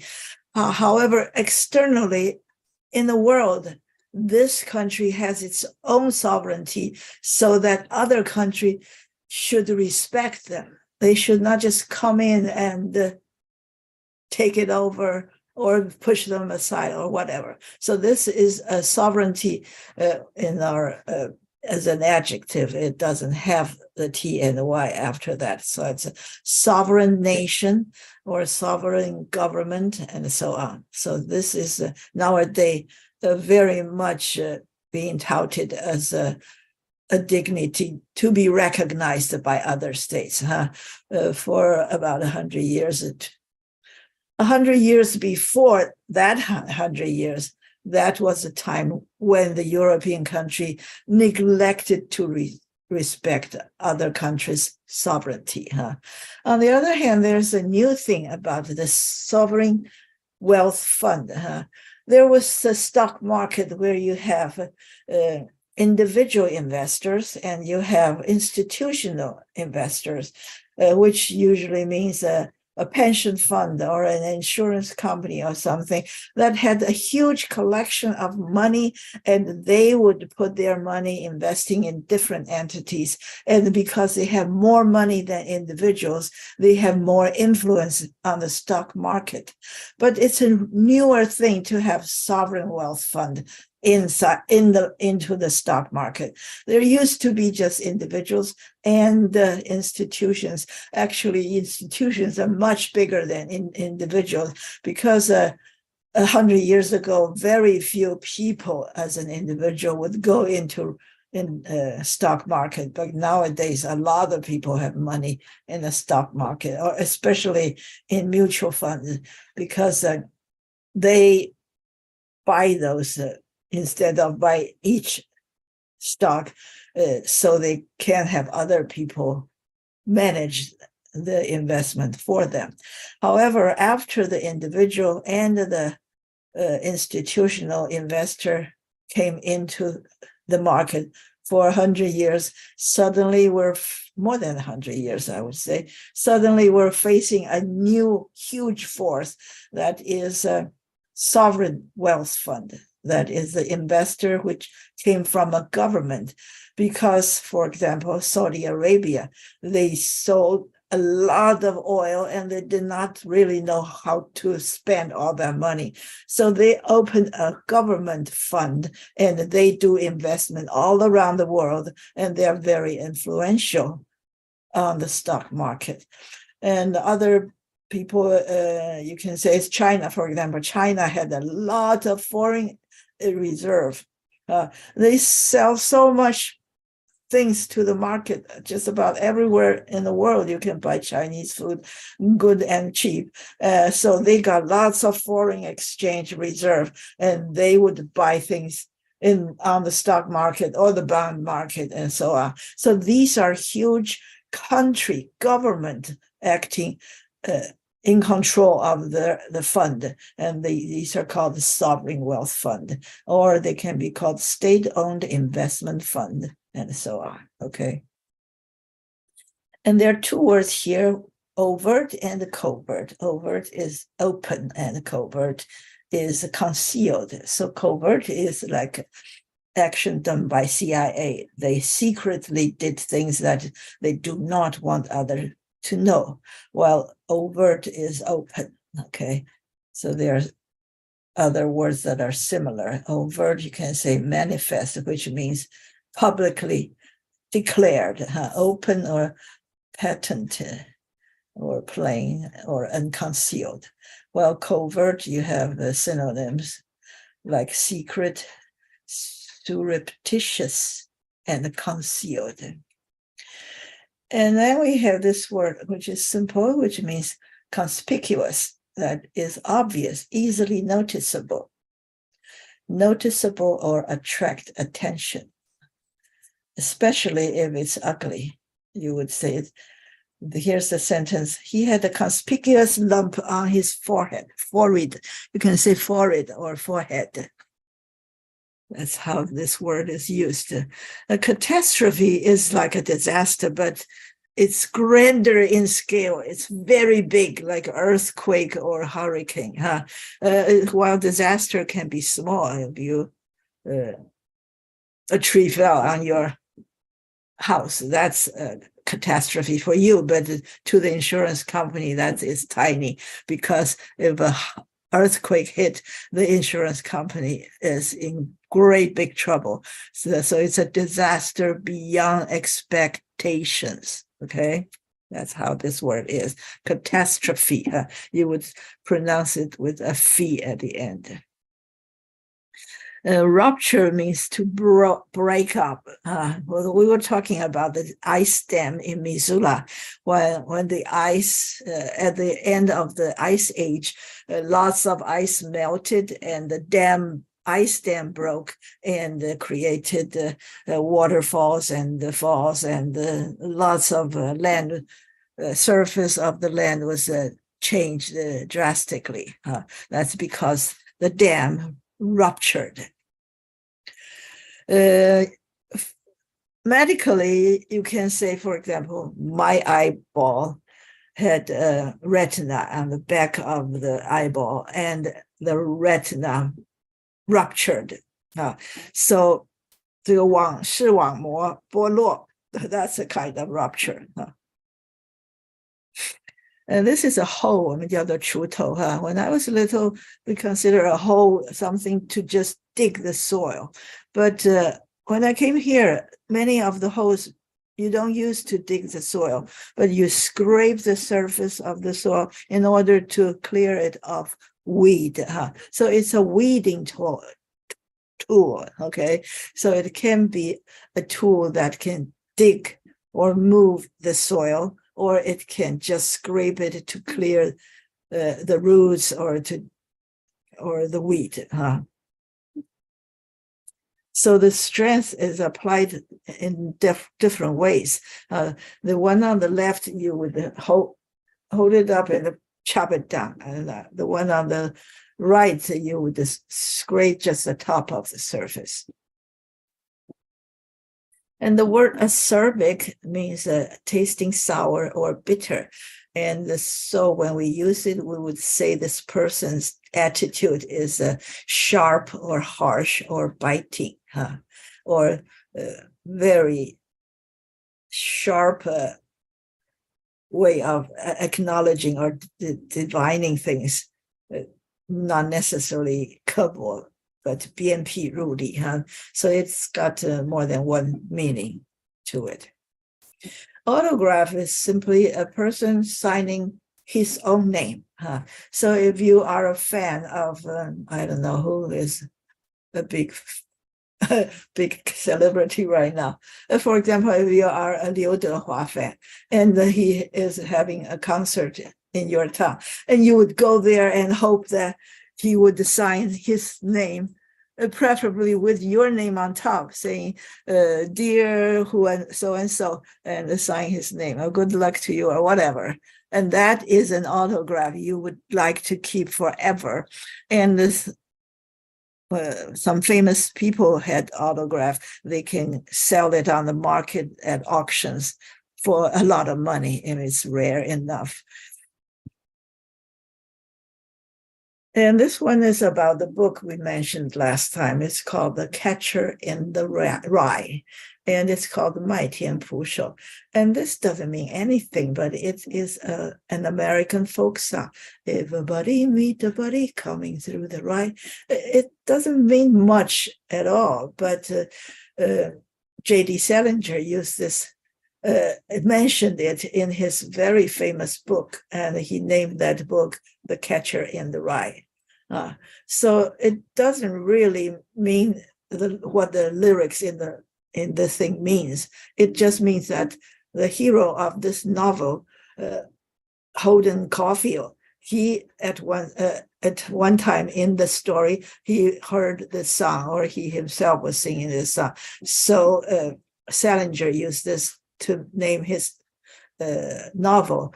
And this novel, when he wrote it when he was 30 years old, was a huge, huge hit, because it talks about teenage feeling of angst and alienation, and they did not like the society around them being superficial. 他觉得 he said a lot of times, he said fake or fraud or things like that. He, as a teenager, did not feel this world is a good place. Ever since the book was published, so many young people feel for that. They read the book and they say, that's exactly what I feel. That's why this book was so extremely popular. And the author, J.D. Salinger, was very much troubled by the popularity of this book, because people everywhere wanted to interview him or want to hear what he says, he has any opinion of something. So very quickly, he stopped writing books at all, and he went to France for the rest of his life to hide from the public. That's how sad it was to this young man, even though he lived like 90 years old. He was totally unseen by anybody for most of the rest of his life. The book is rather controversial, because the grown-ups think that, those teenagers, they're just wild and unruly, and they should not feel so bad after all, and so on. That's why it becomes controversial. And he became reclusive, which means he went into hiding. He does not show his face in public. He did not publish any books since 1965, which is like 45 years at the end of his life. It's a quite sad story. But it was very important in the entire world. It sold more than 65 million copies, and many important institutes listed this book as one of the very few books that were worth reading. Like 100 best English language novels since 1923. That's because it was put out. The list was put out by Time magazine, which founded in 1923. And on the other hand, you have other institutions that put out lists. For example, the one at the bottom is, this book is listed number 15 in BBC survey of the big read. Okay, so if you haven't read it, you can try, but it's rather strange for a Chinese. When I read it, maybe I was 20 or 30. Anyway, when I read it, I just couldn't fathom why people like this book. It's very boring to me. Yeah, to me, it was just a teenager venting. But then as I understand the society in the West more and more, I could understand his point of view. In our society, in Chinese society, your parents or your teacher never told you about sibling rivalry, that you and your brother and sister are all trying to gain favor from your parents, and they consider that one or both of your parents favor one other brother or sister instead of you. This feeling is everywhere in the Western society. It was still in China too, but they hush, they don't talk about that. They tell children, you have to be good to your parents, obey your parents, and listen to your older siblings, and be kind and help others all the time. They were not told that there was sibling rivalry existing in the world. So when I was young, I did not recognize this. And it truly is everywhere in this world. It's not very smart to keep the entire population in the dark about this human nature. Here I have the word manifest. I'm sorry, manifesto. It comes from the word or manifest, which is a verb, or vice versa. I don't know which one came first. Manifesto. Manifesto is one solid thing, usually a book or a piece of article that declare you're standing on this issue. And the most famous manifesto is the Communist Manifesto that was written jointly by Karl Marx and Friedrich Engels, 马克思 and 恩格斯. They put it out as a theory. They did not say how you apply it to the real administration of the world or government. They just say that you should recognize a huge part, a huge layer, a class of people in the society that are below. They don't have any power, but you should recognize them and give them a voice. And they are the poor people, the workers, the farmers, the factory workers, and so on. So this book is about how to recognize the part of people. Not how to, I would not say how to. It's just a declaration of their political theory. However, then it became like wildfire. It spread everywhere in many countries, and it was very controversial. And some government became communist government, while some other government became anti-communist. They were fiercely against this because they are afraid that the lower class people in their society would hear this kind of thinking and creating huge uprising and even a foreign communist country coming over to take over it. So this is a very important document or a small book in the history of mankind, and extremely controversial. A miser is someone who keep the money, try to get as much as possible and do not spend it. So they only buy cheap things and they don't give to poor people, and they create a lot of wealth, but it was all maybe under their mattress.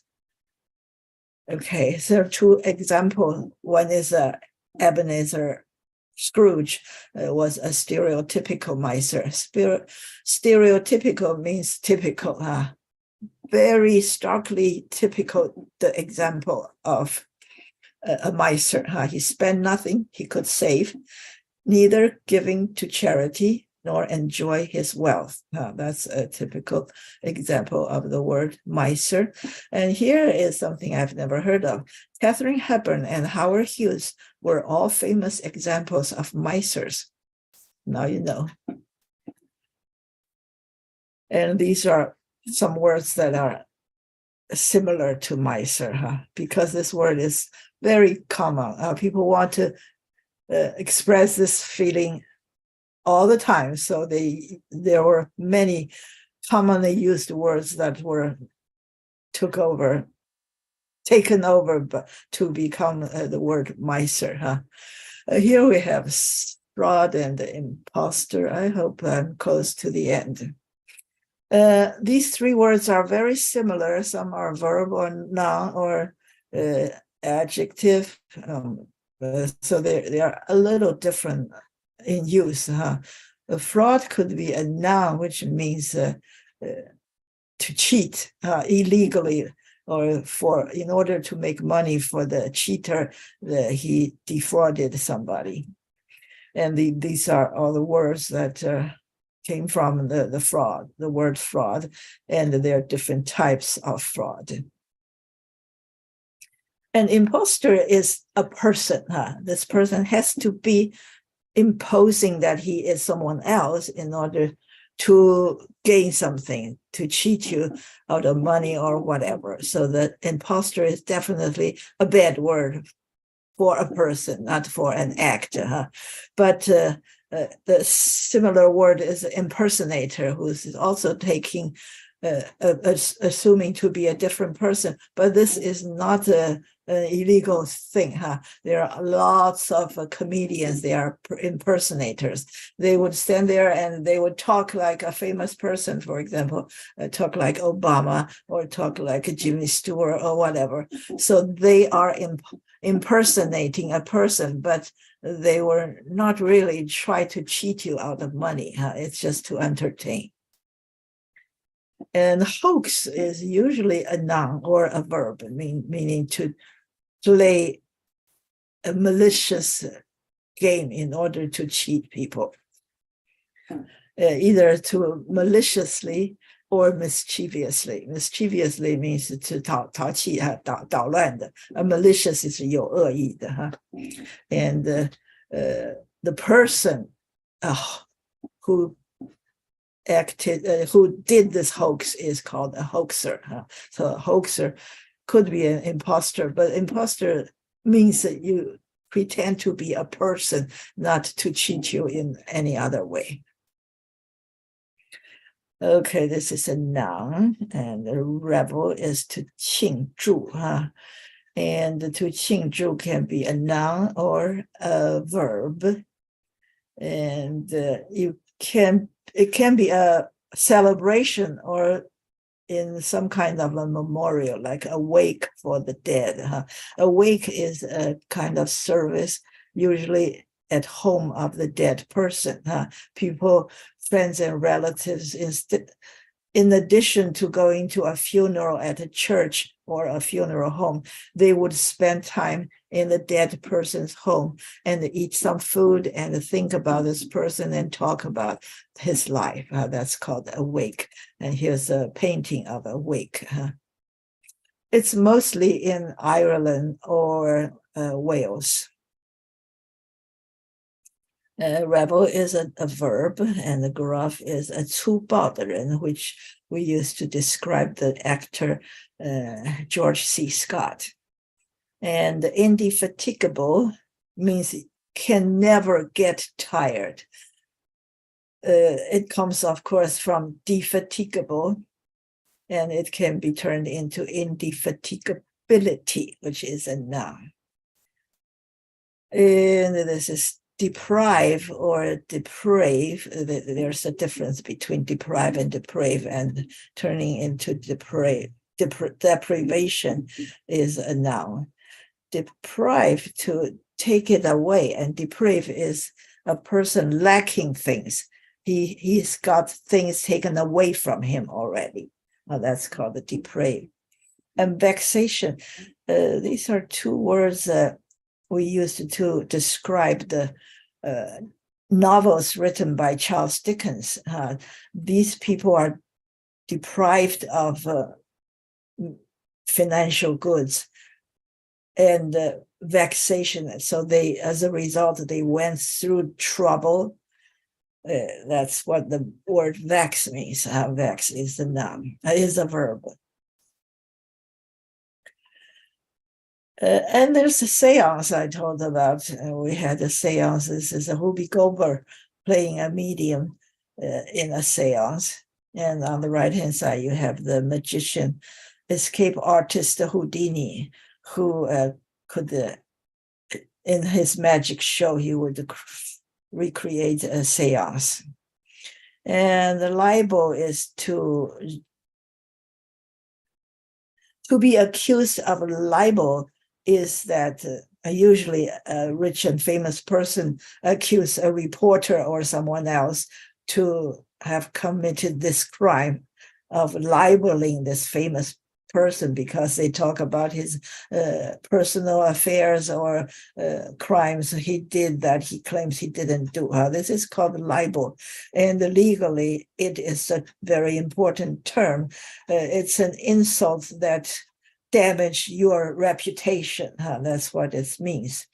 And when you're a reporter in the courtroom and you were accused of libel or things like that, you need to, right now, after certain precedent, your way to get out of this trouble is to prove that there is absence of malice. 就是说, when you wrote this article, you did not know it was not true, and you had no evil intention in doing this, because you did interview some people, you were told this, and you thought it was credible, and you did not harbor any evil intent. This is the name of a movie with Paul Newman and Sally Field called Absence of Malice, in which Sally Field is an importer, and she wrote about this rich owner of a company. In the article in the newspaper, she mentioned that he probably had a mob connection. He knows some underground like a mafia, godfather and so on. But it's not true, because someone else in the police department wanted the reporter to go the wrong way and created this incident. And in the process, she interviewed a cousin of Paul Newman, who is a young woman, but devoutly Catholic, and she went through an abortion, which she would not let anybody know because her father would kill her. And this newspaper article came out, and this woman had to commit suicide, killed herself just because the reporter did this. Of course, the reporter felt very terrible about it, but she had no intention of causing this. The last word is reprise, is to do something again. And a recurrence or resumption of an action, that's something you already happened or you already did. Now you do it again. So when something happened that occurred and you do it again, it recurred. And when you assumed something and then you assume it again, then you resume it, because you do the assumption again, it becomes resumption, okay? So you can repeat a sentence, or you can replay a role in the movie that you already did on stage, or in fencing, it is fencing is this, This is fencing, 西洋剑或者击剑.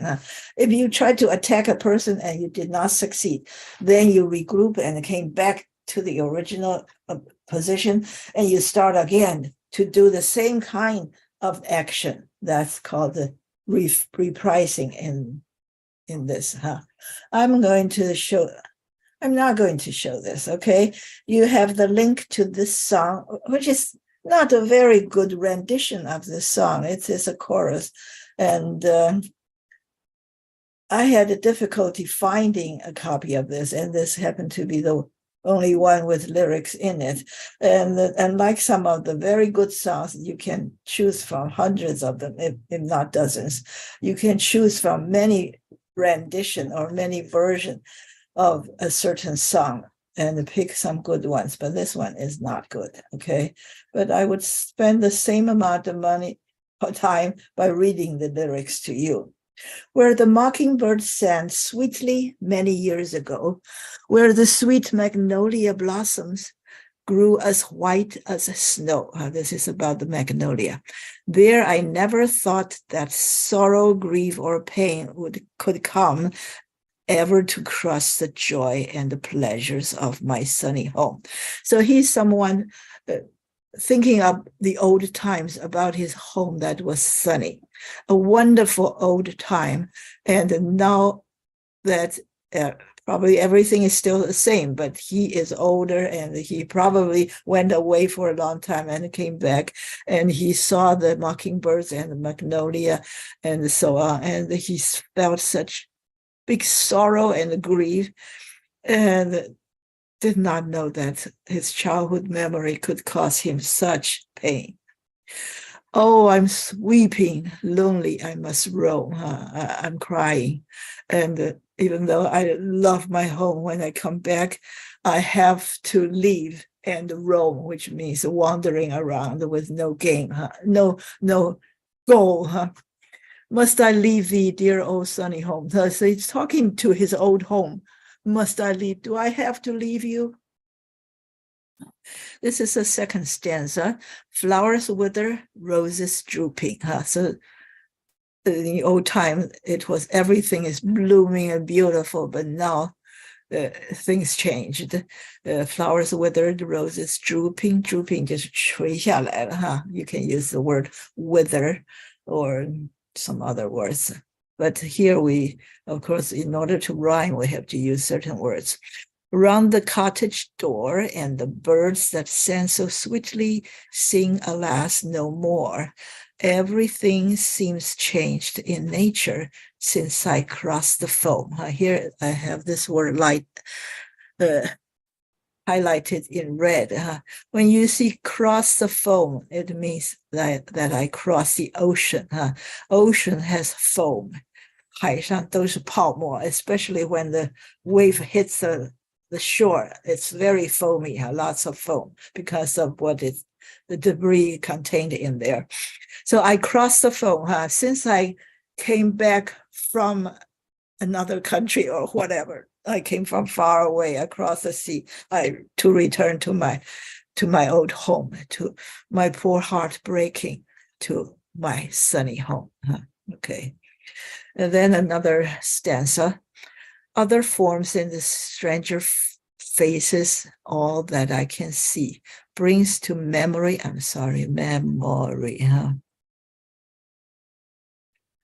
memory thoughts of loved ones who were dear to me, but my poor heart sinks within me when I turn to roam.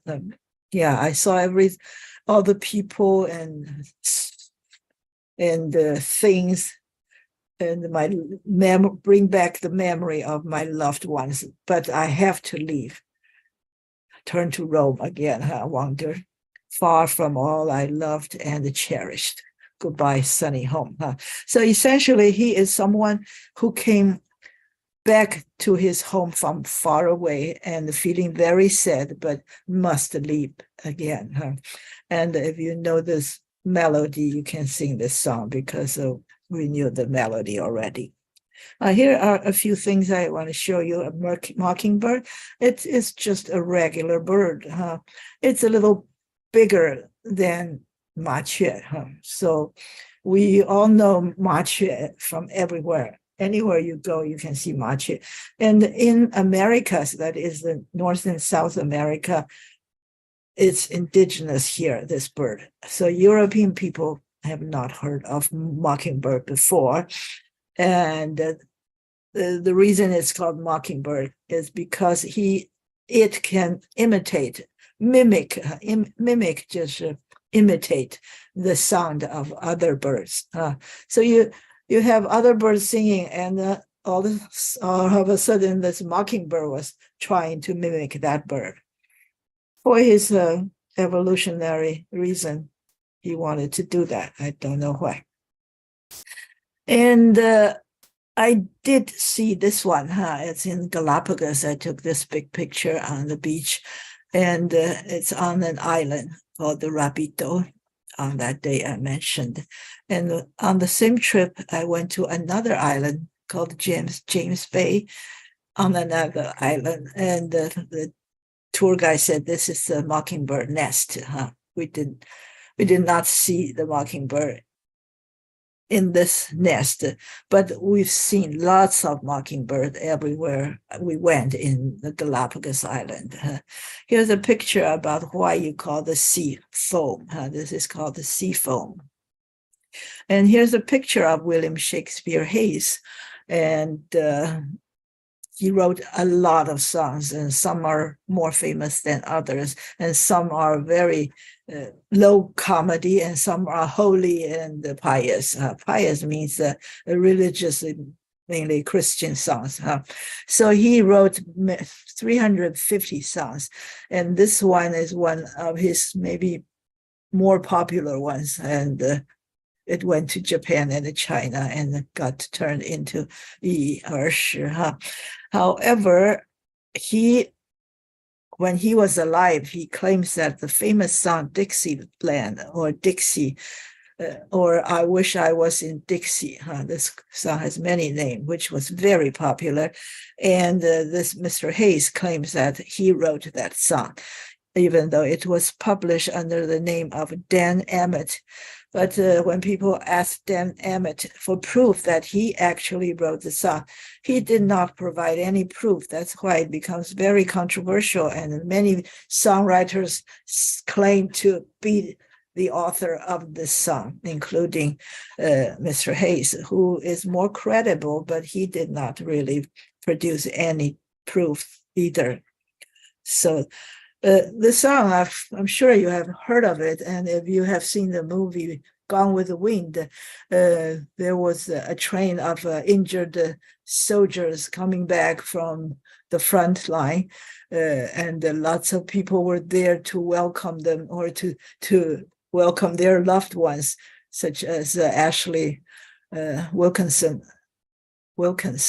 whatever, played by Leslie Howard, and Scarlett O'Hara, 就是郝思嘉, and Aunt Dolly. They went to the train station, and there was a small band of musicians playing it, particularly one playing Little Five, 一个小的笛子叫做 Fife, F-I-F-E, and they were playing Dixie. At many occasions, it represents the Southern spirit, and it says,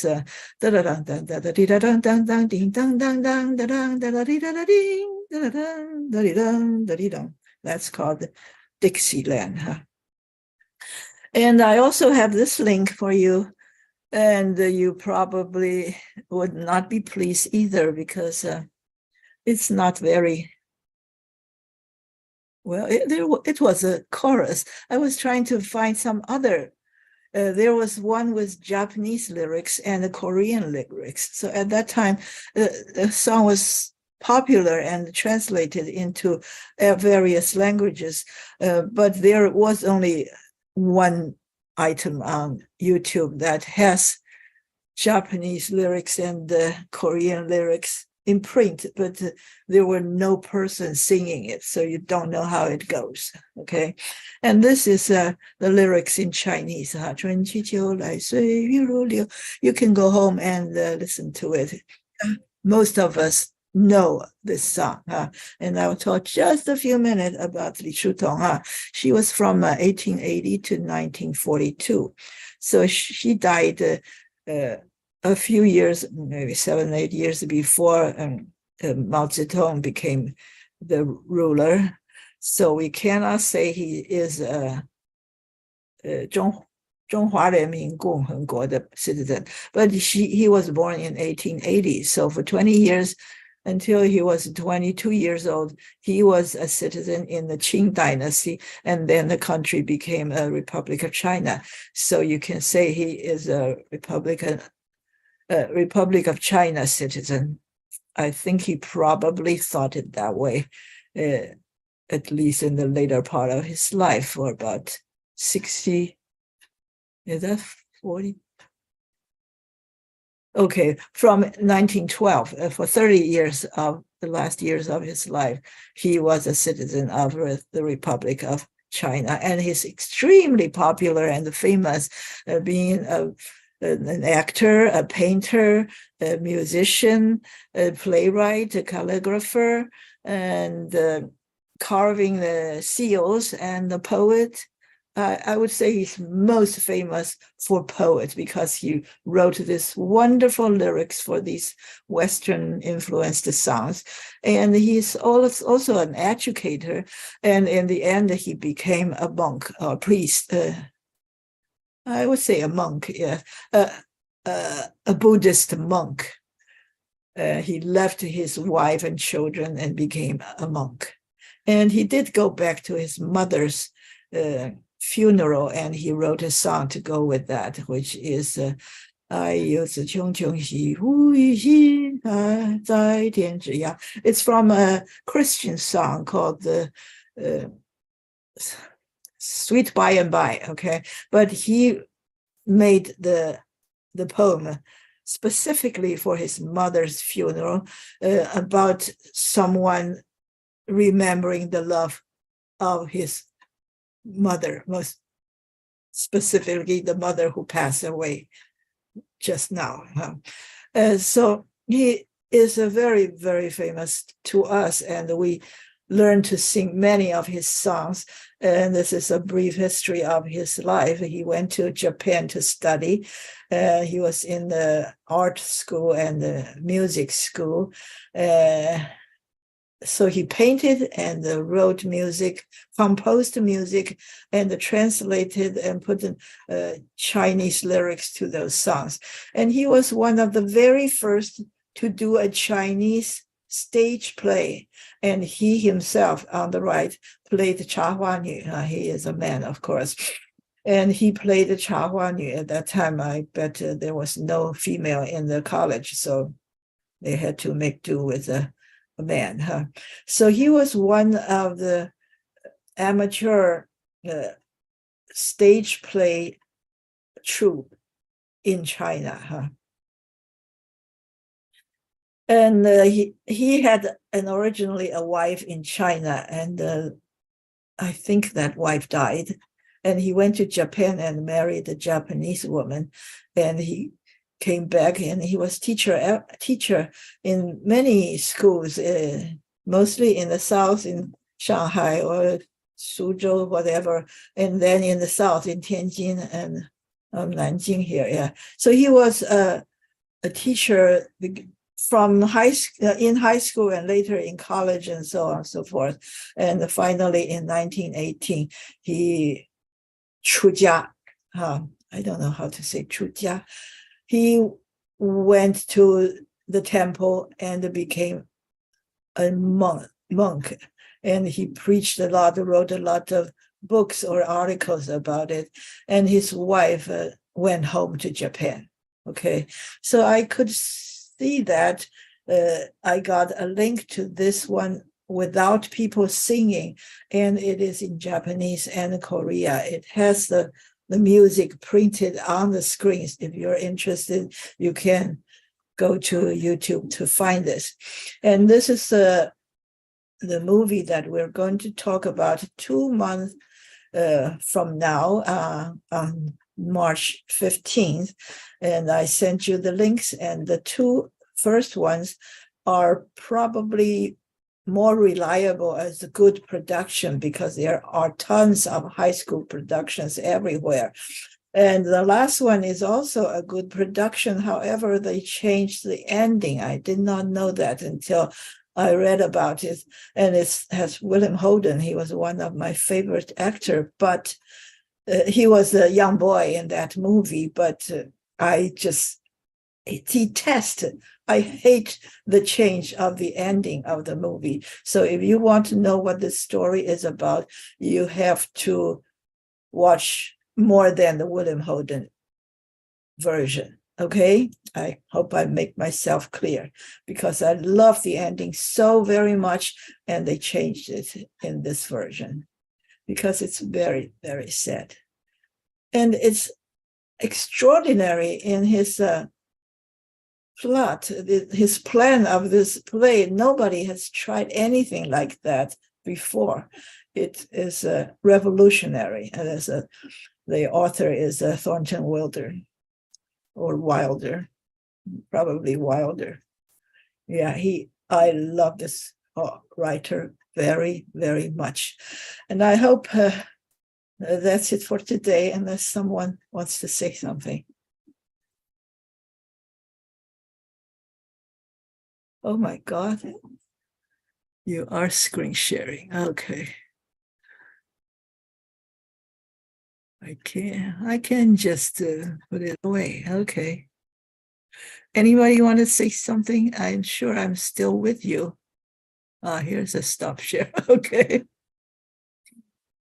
That's 东海大学 for somebody. Okay. I think I just go overboard every time. I put too much stuff in it. Okay, thank you very much. If you don't Well, want to thank say- you very much. Okay, and thank you. Have a nice trip wherever you go. The person who interfered with our class was called Wang and with the same last name as I do. Okay. I'm sorry for that because I'm going to visit her in Australia in a week. Oh, that's nice. Yeah, that's why I don't have a class on the 15th. Yeah. I will be back and give a similar class on the 1st of March. And that movie was for the second class in March. Oh, okay. So we are going to have a class on first No Wednesday. class. Yeah, no movie on the not Okay. first Wednesday, the third Wednesday, yeah. On February 15th. Yeah, that class was canceled. Yeah. Okay. Thank you very much. Understand. Thank you. Okay. Well, thank Have you. a Have nice a nice trip. trip. Thank Yeah. you. Thank Have a you. nice trip. 谢谢，拜拜。